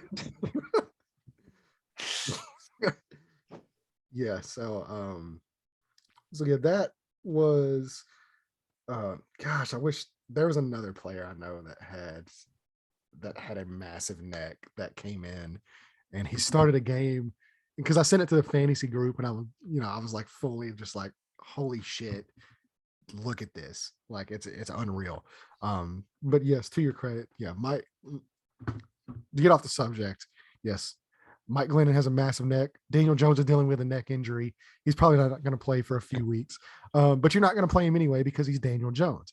The Yeah, New York that's just Giants don't even want to play him. I'm not even sure it's a legitimate injury. I think they're just looking for a reason to not play him at this point. yeah. It's been rough. So Which I yeah, mean, Daniel we're Jones gonna end that hasn't. there. We're gonna end that there. I'm going to look for more neck photos because I know it's here somewhere. All right. While you do that, I'll talk about Speaking my of neck, quarterback. I'm really excited for somebody to explain to Brian Kelly what the neck LSU song um, really is. Um, I don't know if you know anything about that, but no, you lost me there. I'll send it to you afterwards. All It's right. you know what neck is. So Yeah, yeah, oh oh yeah. yeah, yeah. So well, I there's know a the song. slang for that. I didn't Yeah. realize So LSU had a song about yes, it though. LSU they have a song that they sing um, during the games. So I'm really excited for Brian Kelly to hear that for the first time. Oh, that's gonna be good content for the internet. Um, so my quarterback sleeper to raise the bar even higher. Your Daniel Jones quarterback 19 on the year. My quarterback sleeper is currently quarterback 30 on the year. And honestly, it could have been even worse for me. I picked Justin Fields as my. Well, you find it? I found it. Who was it? It was Davis Mills. Oh, the Texans. That's Yes, right. the Davis Mills neck photo. That's right. Yes, Yeah. Davis Mills is another quarterback that could Oh, possibly suffer a neck injury at any moment in time. I need Just Davis fine. Mills Yeah, I'm talking and about rolling out of bed. The guy could injure his neck. I need Davis Mills and Mike Glennon to have like a headbutting Neck contest. neck off. Yeah, like, I want them to see who can stand further away from each other and get a successful, like really They good should form a headbutt in. boy band. They should form a boy band with like the long neck kid and the wide neck black dude. Oh yeah, That's the a wide neck and the long neck white. long neck. Yeah, Yeah, they should form a boy band. imagine the sponsorships they could get from turtleneck companies. Perfect. Perfect. Then again, it would probably cost them a lot of material to make those shirts. Right. Yeah, it's A true. lot of neck to cover up. At least they would really get to show off the material though. Like you would have a wide spread, like Yeah. this is some good looking material. All right, so you're welcome, Mike Glennon and Davis Davis Mills. Mills. Whenever you guys are looking for a next career, here you go. So my quarterback sleeper was none other than Justin Fields, rookie quarterback from the Chicago Bears. And my line of thinking, whenever I made this pick in July or June, whenever it was that Andy Dalton was he was the quote unquote starting quarterback. They had a week 1 matchup against the Los Angeles Rams, which I expected them to get beat, which they did. And I figured they would quickly transition to Justin Fields. The transition, while it didn't happen as early as I thought it would, it did happen pretty quickly. Andy Dalton got his revenge game chance against the Cincinnati Bengals that I don't think went so well. I can't remember how that one went. Bears might have won that game. I don't remember. But nonetheless, Justin Fields did take over in week 3 against the Cleveland Browns. And I figured with, the weapons, Allen Robinson, Darnell Mooney, second-year tight end Cole Kmet, that with those weapons mixed with Justin Fields' rushing upside, that he would be a solid fantasy quarterback. I, however, did not factor in the fact that Matt Nagy is still the head coach of the Chicago Bears, and it does not matter how talented you are.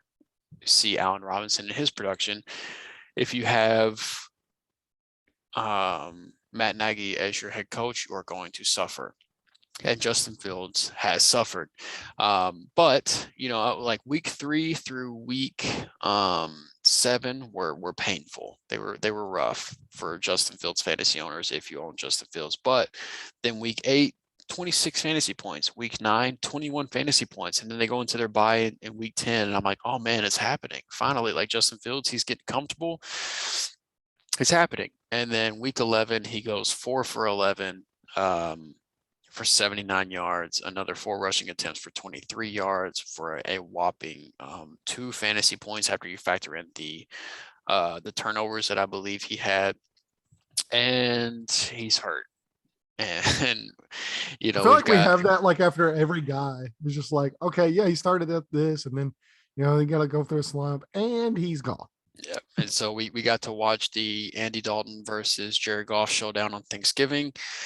And I don't, who knows? Who knows what Justin Fields is going to look like the rest of the year. But one thing I will say is if Matt Nagy does get canned before the end of the season or during the offseason, whatever the case may be, I'll probably be right back on this train, honestly, just because of what the rushing aspect, what it brings to fantasy football, and the connection that Justin Fields and Darnell Mooney have shown. I mean, Justin Fields has been quoted saying that, whenever he was trying to work out, trying to get better, Darnell Mooney was the guy that consistently was staying after later and working with them. And so I do think that those guys have a connection to where if Allen Robinson does leave, like I would think he would, that Justin Fields still has a go-to guy. And if they can get anybody that's even somewhat competent in there to call plays and to put Justin Fields in a place to succeed, because I remember like a few weeks into Justin Fields being a starter, they came out with some ridiculous quote of like, yeah, we're still trying to come up with a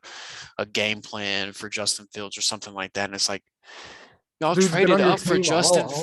You traded up for Justin Fields. You knew he was your future. What the fuck do you mean you're coming up with a game plan for him? Like, he should have had something set in stone long before he even stepped foot on the field. Like, I don't know how Matt Nagy is still employed, but yeah. So essentially my thought process was like in redraft leagues for quarterbacks, I basically never roster 2 quarterbacks. I have been very pro late quarterback, grab one of the late quarterbacks and go into, in a 1 quarterback league and go into it like that. But this year specifically, with the upside that Justin Fields and Trey Lance both had from a rushing standpoint, if they got the job, I was constantly, drafting like a quarterback in the 7th, 8th, 9th round, and then doubling up and drafting either Justin Fields or Trey Lance toward the end of my draft and just holding them. And, for like, if those guys get the job and they hit, they could be huge fantasy. They could put up huge fantasy numbers with their rushing upside, and it hasn't happened for either guy. So that has not been a successful strategy. So yeah, quarterback sleeper didn't do so hot, looking back to July, but it is what it is. Yeah. So that will get us through sleepers. And now we have our 3 busts. This one is also not going to take too long because both of us were extremely wrong and then kind of extremely right on each one. So to get to the wrong, just because, we just want to get that out of the way. Let's talk about the Vikings receivers. Yeah, that's both of them. So Justin Jefferson was my bust. Not that I thought as far as he was going to be a bust. I just didn't think he was going to end up as a wide receiver 1. I thought he was going to end up kind of where CeeDee Lamb is looking at right now, that wide receiver 20. You're having to draft him in the 2nd, 3rd round, and he was going to be more of a wide receiver 2 most of the season. That was wrong. And also going into that, which I'm sure Andrew will also echo in his statement, Kirk Cousins had one of the most wildly efficient seasons last year of quarterbacking that probably might have been played in years. I mean, the guy was just so efficient with the ball. And so you're always thinking, regression will hit because it's almost impossible to have that level of efficiency multiple seasons, you're going to come down a little bit. He did not come down at all. He is still extremely fit. Kirk Cousins has been fantastic for the most part. Whenever he can line up under the center instead of the guard, generally he gets it done. That was so funny. So yeah, sometimes you just get confused. All those guys' asses kind of look the same when you're standing behind them. Right. So yeah. But yeah, Justin Jefferson, wide receiver 5. If you drafted him, which I'd still recommend it you do, just with a little caveat there. Um, he's so damn good. God, he's so good. The guy's just open all the time. Down the field, separation. His separation is just insane. And then the fact that he's even now doing it in the red zone and he's scoring touchdowns. Yeah, I can't gush enough about Justin Jefferson. I traded him. I really wish I would not have, because gosh, it was so hard for me to get rid of him, and he's done nothing but still produce massive numbers. So yeah, good on Justin Jefferson. You were not a bust. And you made me look like an idiot, which I'm completely happy to do in this situation. Yeah, so neither was the guy that I picked was not a bust either, because of course Kirk Cousins is producing 2 top 7 fantasy wide receivers through 12 weeks of the year, and my logic was basically like, look, the rate that Adam Thielen was scoring touchdowns is just not sustainable. And then Adam Thielen is like, well, why the hell is it not sustainable? I'm just going to go do it again. I mean, The efficiency is just unreal. The dude has scored of the 11 games that the 11 games they've played this year. There's been 3 games Adam Thielen has not scored a touchdown. Like it's just, I don't know why he become. I mean, I know he's a great route runner, and I know he's got great hands, but he becomes absolutely uncoverable in the red zone. Like I actually heard the number today, just randomly. It's so funny we're recording this tonight. I can't remember it exactly what it was, but he's got 10 touchdowns on the year, and I want to say like 7 or 8 of them have come while they were in the red zone. I can't remember which one it was, but it was like 90% of his touchdowns have been in the red zone. It's just like whenever they get in that area, defenses can't cover him. I don't know if they're worried about Dalvin Cook, and then obviously Justin Jefferson on the other side of the ball is an extremely big threat as well with how great of a receiver he is, but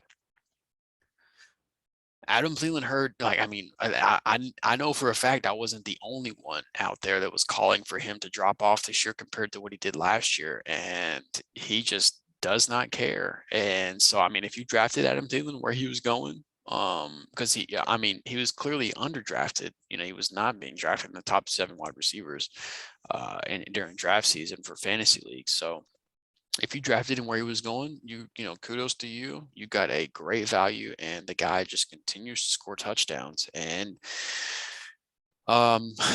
we both thought that the Minnesota offense would take a step back this year, and it has not. And Kirk Cousins, Justin Jefferson, Adam Thielen, they are just continuing with business as usual. So those guys made us look like fools for calling for their drop off. So, but we didn't do too bad the rest of the way.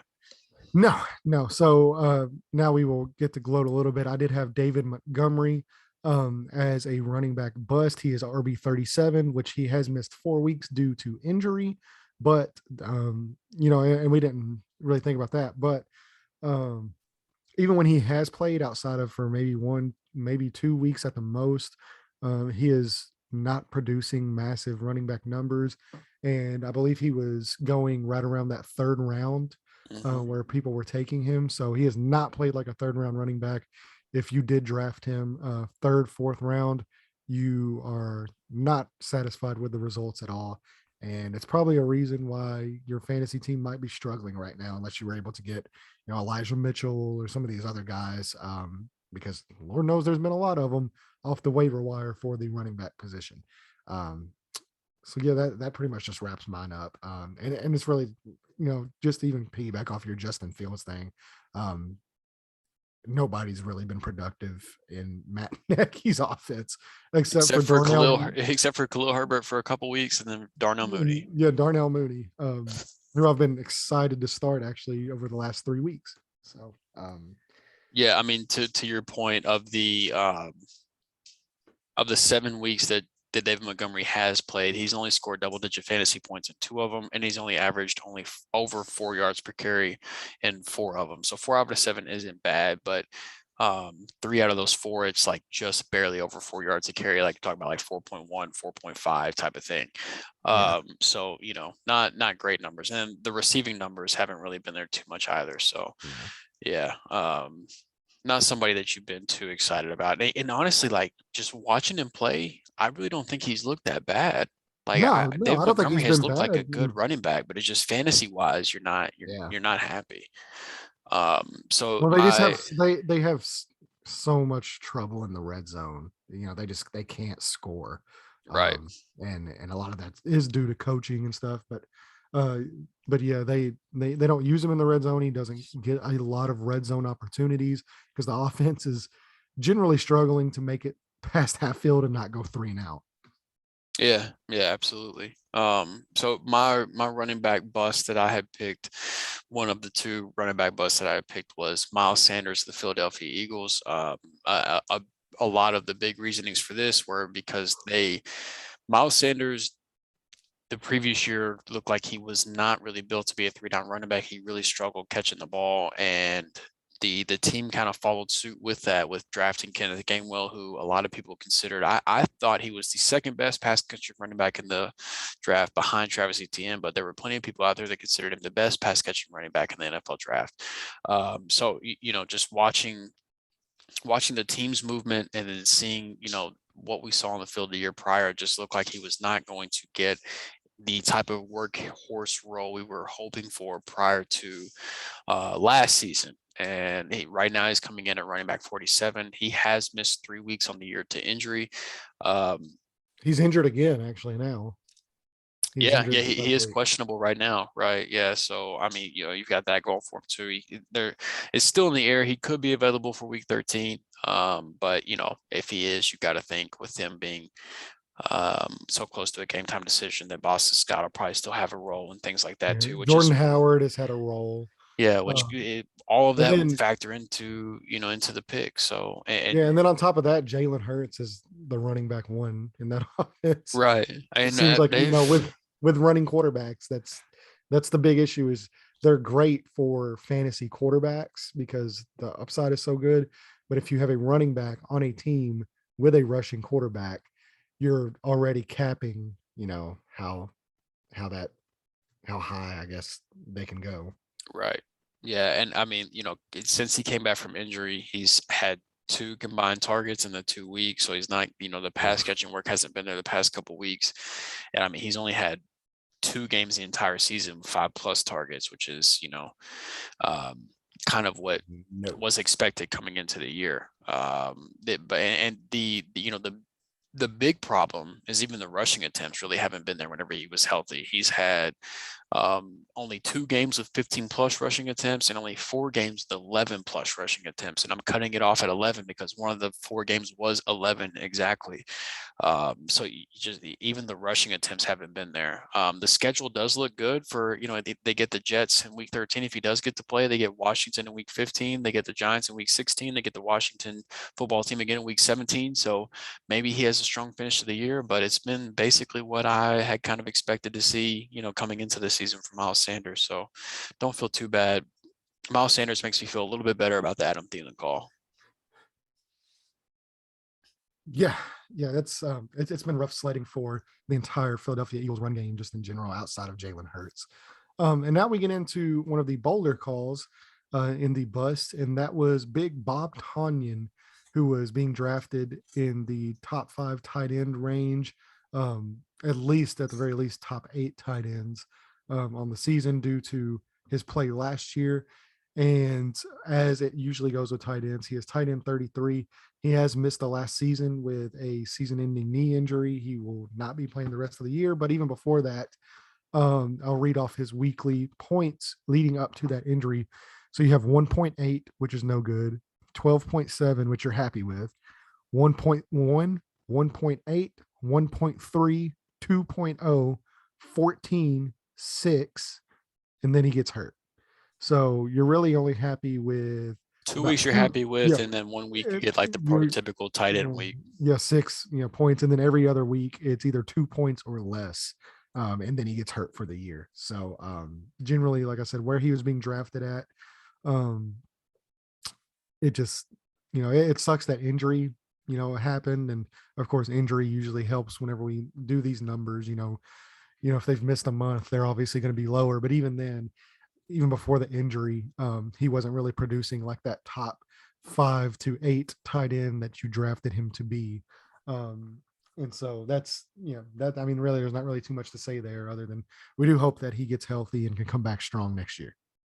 Yeah, absolutely. So my last bust call is kind of funny because plant your flag and sleepers, which are more fun to talk about. We picked 4 players for bust. We only went 3 deep because that's just not near as fun of a topic to talk about. So my final bust pick was Chase Edmonds, running back for the Arizona Cardinals, who was going right around that 5th round area for running backs. And to start off the year, he really didn't really look too bad. I mean, he had double-digit fantasy points the first 4 weeks of the season.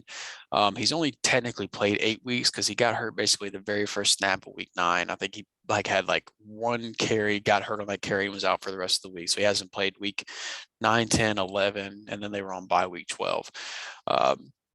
So he's missed essentially 3 games, but the first 8 weeks of the year, the first 4 weeks, he scored double digits. A lot of that was off of receptions, targets and receptions. And that was kind of the reason that I was fading him was, he had a lot of hype coming in because Kenyon Drake left. He signed with the Raiders, and a lot of people thought, okay, insert James Conner. And whenever I was going back and listening to these episodes, I had mentioned that, insert Chase Edmonds into the workhorse role. And one thing I had mentioned whenever we did this bust episode was they brought in James Conner, and that I would expect he would have a very similar role to what Kenyon Drake was filling the year prior. And we pretty much saw that, through the 8 weeks that Chase Edmonds did play, he had 1 touchdown.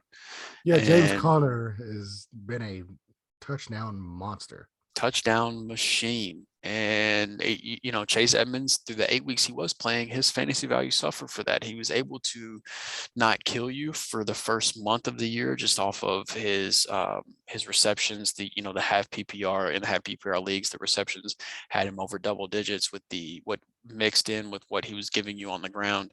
But his ceiling could have been so much higher if he was getting touchdowns, but he just wasn't. And now obviously he's missed time due to the injuries, been on IR. We'll see what happens whenever he comes back there. But yeah, I mean, running back 30, if you took him in the 5th round, which I actually, even calling him a bust, I did take him in that range in 1 league.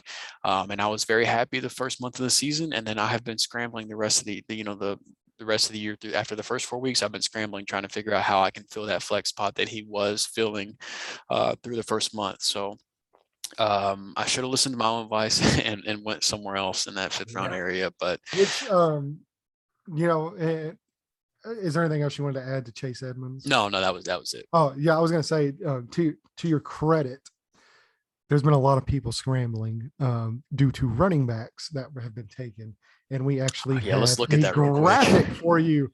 Just if you are on YouTube, we will pull this graphic up. If not, we will kind of go over it with you.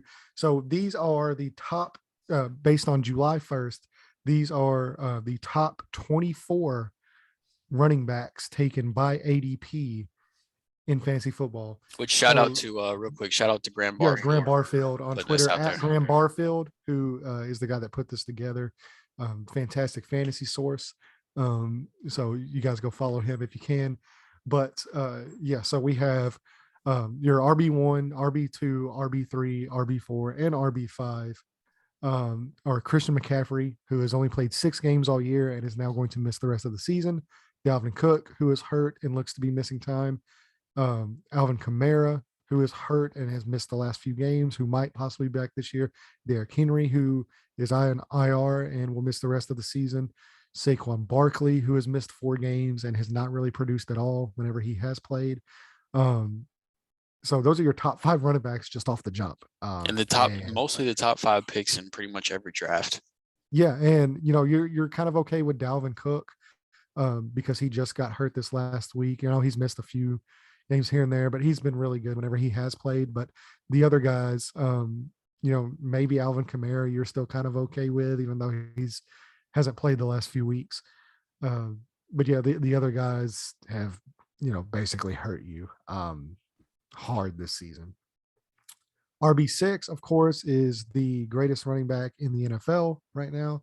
And no, Derrick Henry is on IR. I'm talking about Jonathan Taylor, best running back in football.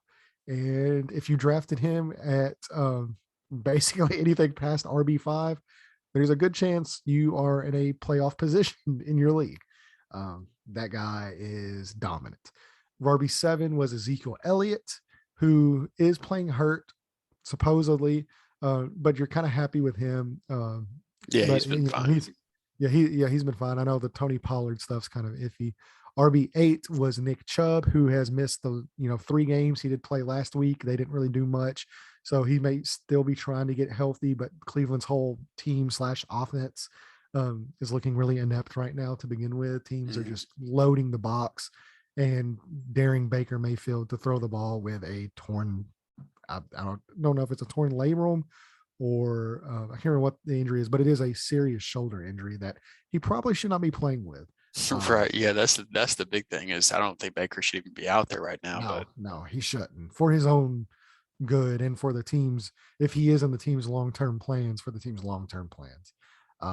he should be resting right now, because I literally watched Andrew Luck do the exact same thing, play through a torn labrum the entire season. He then went on to miss the next season after shoulder surgery, or actually he went on to miss half the next season, then missed the full season after that one. So it basically almost cost him 2 years by playing with a torn labrum in his shoulder. And then he came back, played 1 season, then retired. And that's how that went. So yeah, Baker, just for your own sake, hang it up. But not been good for Nick Chubb or Kareem Hunt, which we will get to here in a second as well. Austin Eckler, as Drew pointed out in the plant your flag thing we just did, is RB2. He was drafted as RB9. You are extremely happy with that. Cam Akers, of course, RB10. Sorry, Drew. He has missed the whole season. He's probably going to miss all the fantasy season. He might be back for the playoffs. In real life, we'll see. But an Achilles injury is almost a death sentence for a running back. Aaron Jones has missed 1 game. He might still be hurt and banged up. He's generally been pretty good, though. I think you're not disappointed where you got him at RB11, but you would like to see a little bit more. RB12's Joe Mixon. You're really, really happy right now if you have Joe Mixon. Of course, all the guys that have been hurt. Out of all the guys that would not be hurt, it's the guy that has missed the last 4 seasons with the exact same hamstring injury. So is the 2021 NFL season. RB13 being drafted was Najee Harris. You are really excited about his production as well, even in a Steelers offense that is what it is as far as the quarterback goes. Week 12 was a weird one for him, but I don't expect that to be the norm. And the offensive line cannot block at all. So I'm really excited for next year if he gets a better quarterback and they actually invest some offensive line pieces. I think Najee is going to be really good. Antonio Gibson, he was hurt. He's now healthy. He's, he definitely looked healthy on Monday Night Football last night. Holy shit. He looked good. And the last 3 weeks, you've been really happy with the workload. We'll see what the future holds. If JD McKissick's vulturing ways might be out, obviously we don't wish for injury. So we do hope JD McKissick is okay. Hope he's healthy and can get himself right. Yeah. RB15 being drafted was DeAndre Swift, who looked like a league winner for a while. Yeah, been a great running back almost every single week.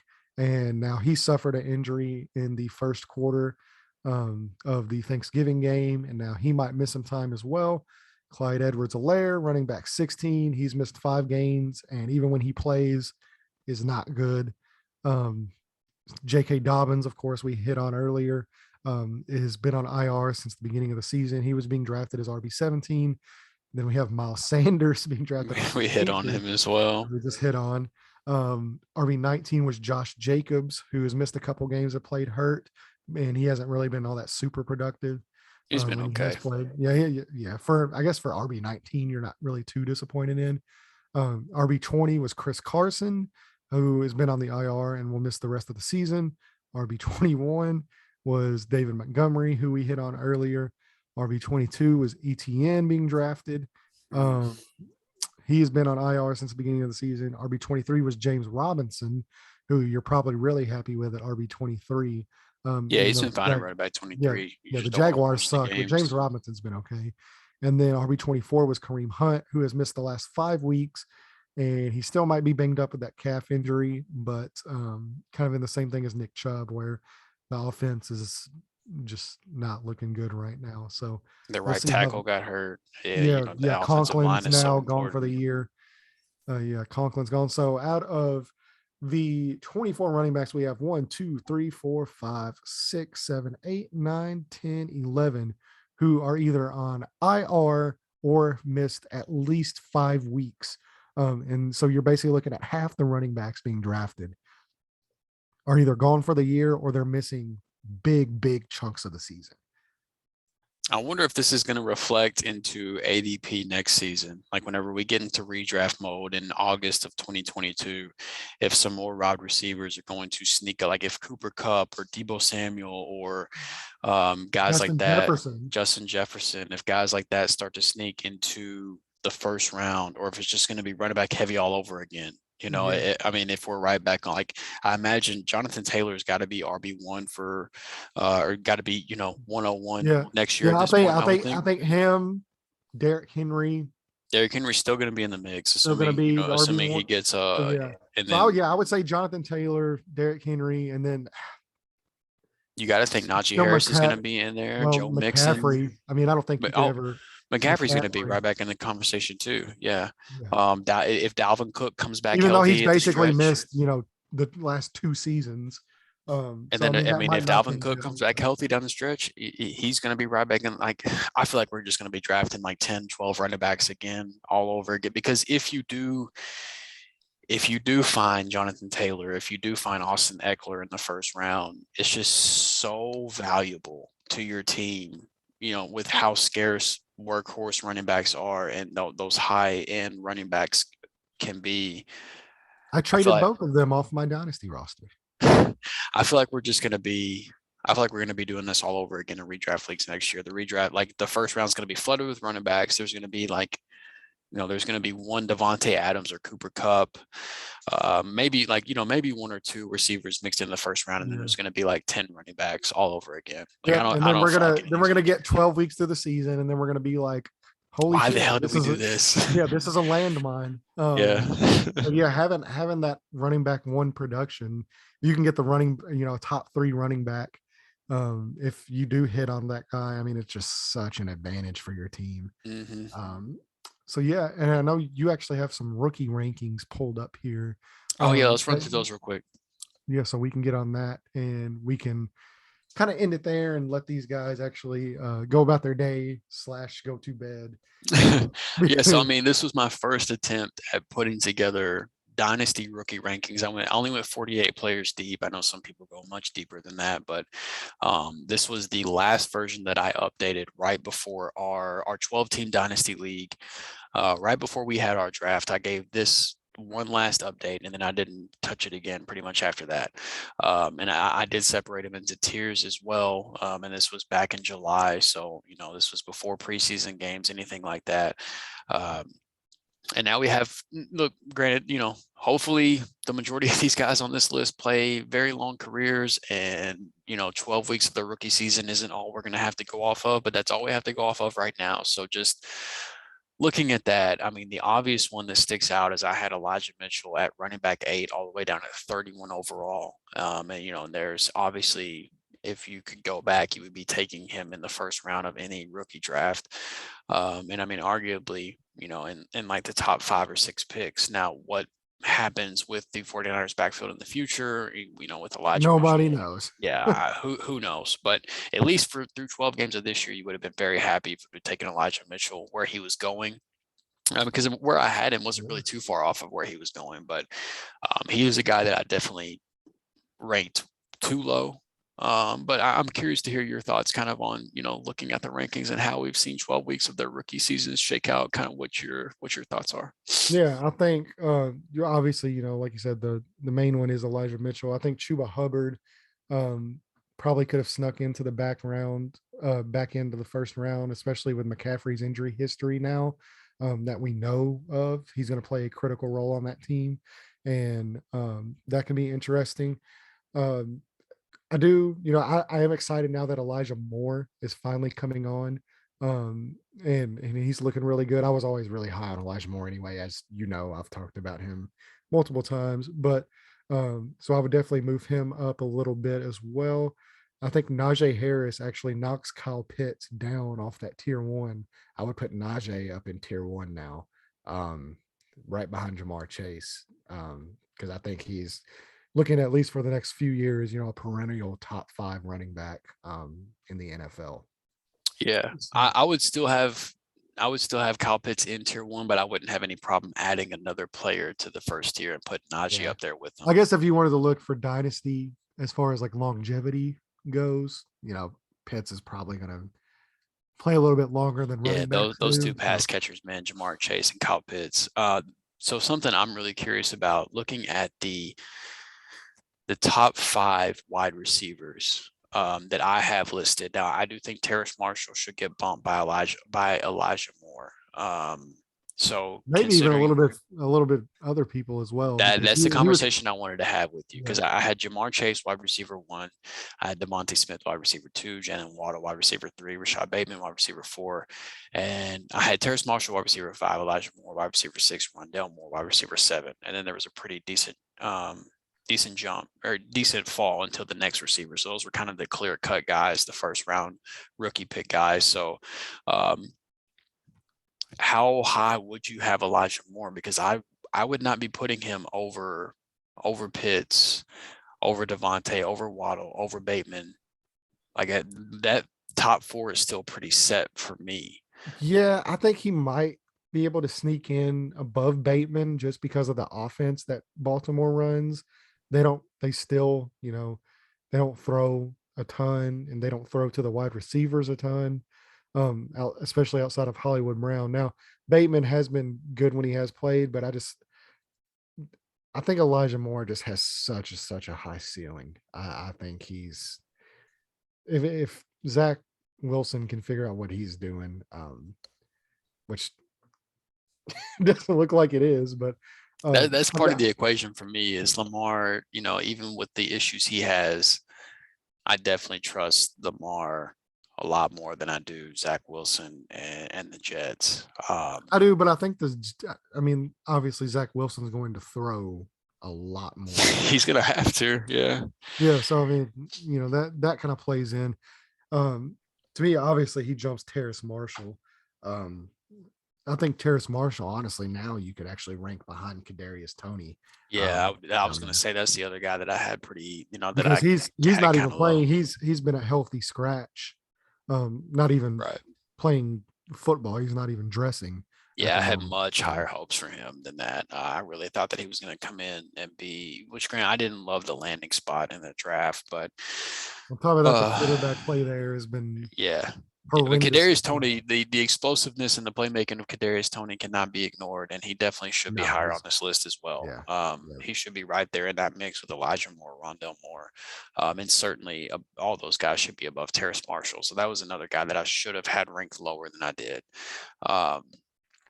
And and then another one that I want to point out is Pat Freiermuth. I did have him as the tight end 2, and I did think he was the clear tight end 2 among this group of rookies. But overall 23rd player, he should have been higher than that.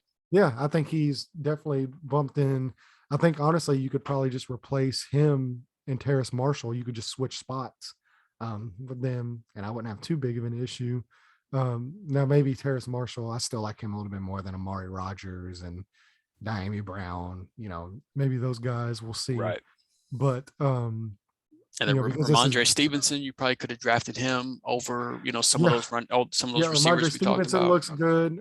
Obviously, like I said, we touched on Elijah Mitchell, we touched on Chuba Hubbard. Khalil Herbert has looked really good whenever he's played. down there, and Yeah, that's true. Jamar Jefferson looked pretty good whenever he actually got some carries there in Detroit. So you would probably move him up a little bit as well. I think that's something I guess you can kind of learn from this exercise is, if there's rookie running backs that you believe in the talent, but they might be buried in the depth chart. If there's not guys that you love in the third, fourth round, because running backs will get hurt. exactly, guys are going to get hurt. So if there's a player that you believe in the talent, but he's buried in the depth chart, take a shot on him anyway, because there's a decent chance he's going to get his shot to show what he can do. Because there were a lot of people that really liked Khalil Herbert in the draft process prior to him landing with the Bears. I read a lot of good things about Khalil Herbert. I like him. I told you I compared. I called him Nick Chubb light. Yeah. So, he landed with David Montgomery, who still has, I think, this year and another year on his rookie contract. So it was like, that's not ideal. And then they had Tariq Cohen coming back from injury, who I don't guess he's ever going to come back from injury. So it didn't look great as soon as he got drafted. But again, he's got the talent. Take your shot, and you might get to see what he can do. So I think that was a learning process for me, building these rankings. But overall, I'm pretty. Yeah, I mean, you should be really happy with it. Outside of maybe like 5 or 6 guys. I hate not getting to see what Travis Etienne could have done, man. Like that, just he didn't even get to play a single snap of his rookie year. And you know how big of a fan I've been of Travis Etienne the last couple of years. And you know how big of a fan I've been of one of the other guys on here. And boy, did he look good this week. Javonte Williams looks really good this week. Yeah. So good. Oh man, he's so good. Man, imagine whenever I'm gonna have to give you a Kareem Hunt, my first rounder this offseason. Imagine whenever Melvin Gordon leaves as a free agent next year, and then Aaron Rodgers comes over and plays quarterback for the Denver Broncos. Javonte's gonna skyrocket. Yeah, just you name your price. I'm trying to manifest these things. Just name your price this offseason. But yeah, this was a lot of fun, man. I really, over the last 4 or 5 years, I've really become, I don't want to say obsessed, but I can't think of a better word. I've kind of become obsessed with Dynasty. And so, I took this was my shot at putting together my own my rookie rankings for the first time. And I had a lot of fun doing it. I had a lot of fun doing the research and putting in the time to do it. And I don't have in both of our dynasty leagues. I don't have a rookie. I don't have a draft pick in either one of them. But I'm going to do this all over again just because of how much fun I had doing it. But I'm not really going to get to put it to use unless I end up trading for some draft picks. Which I was going to say, man, like I said, I've got a first for you. Just waiting your name on it. Well, once I get to do my due diligence and see, how excited I am about these guys, because I will say part of what made this so much fun to do was how talented this class was in terms of the offensive playmakers that were in this draft. That the small amount of research I have done has led me to believe that I'm not going to be as excited about the 2022 draft class as I was about the 2021 draft class. We'll see if that ends up being the case, but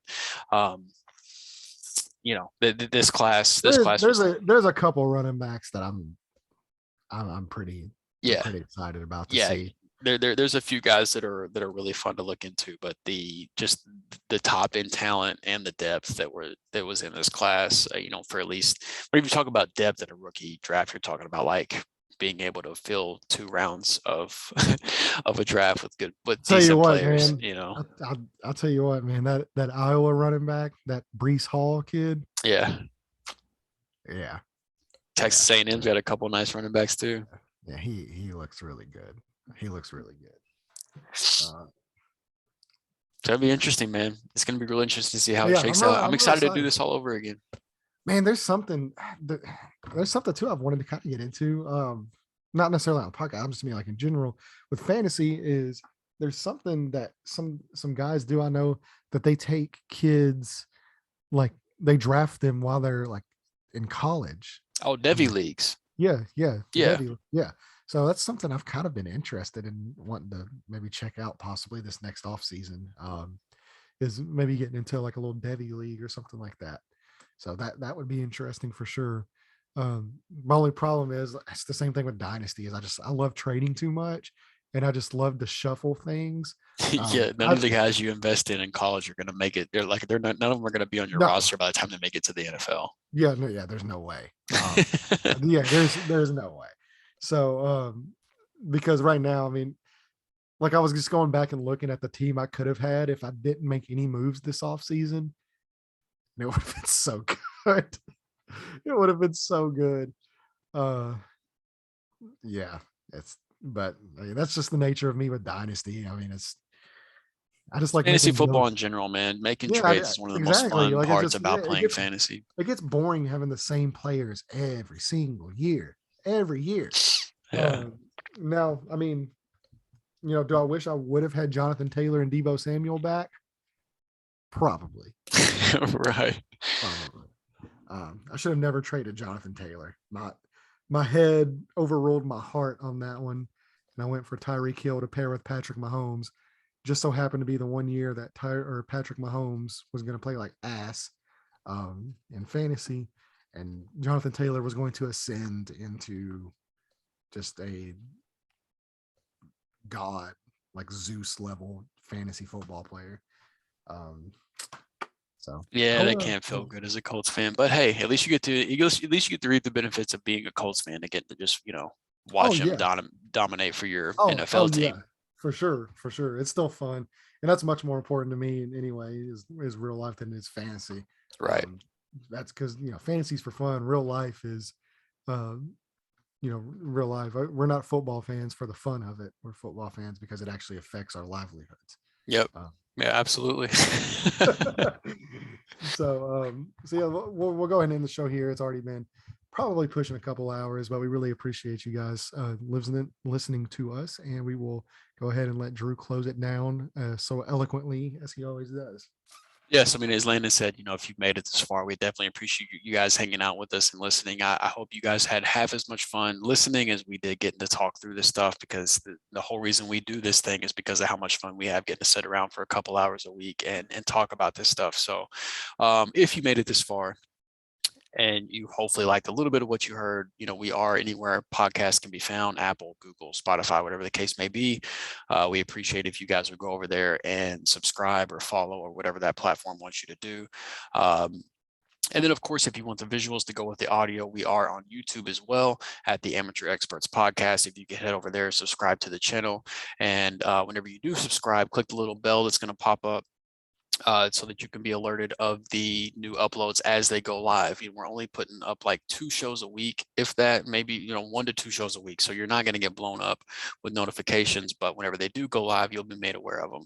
And then, of course, while you're here at the YouTube channel, if you could like the video, we would greatly appreciate that. And then comment down below, let us know, some takes you had prior to the season that played out, didn't play out.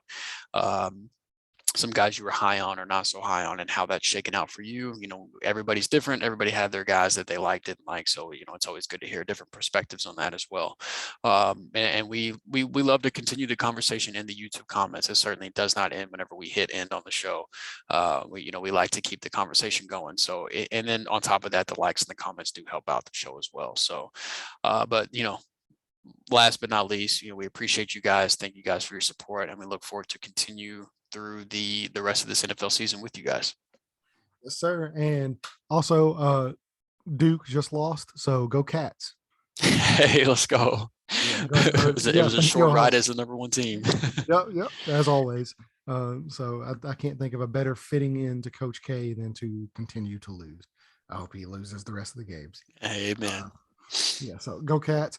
Hope you guys have a wonderful weekend. We will actually be back Friday with Jared, full crew, first time since the holidays. We're back. Yep, we will be back. So really excited about that. So we'll see you guys Saturday morning. Yeah, shut it down, Drew. Yeah.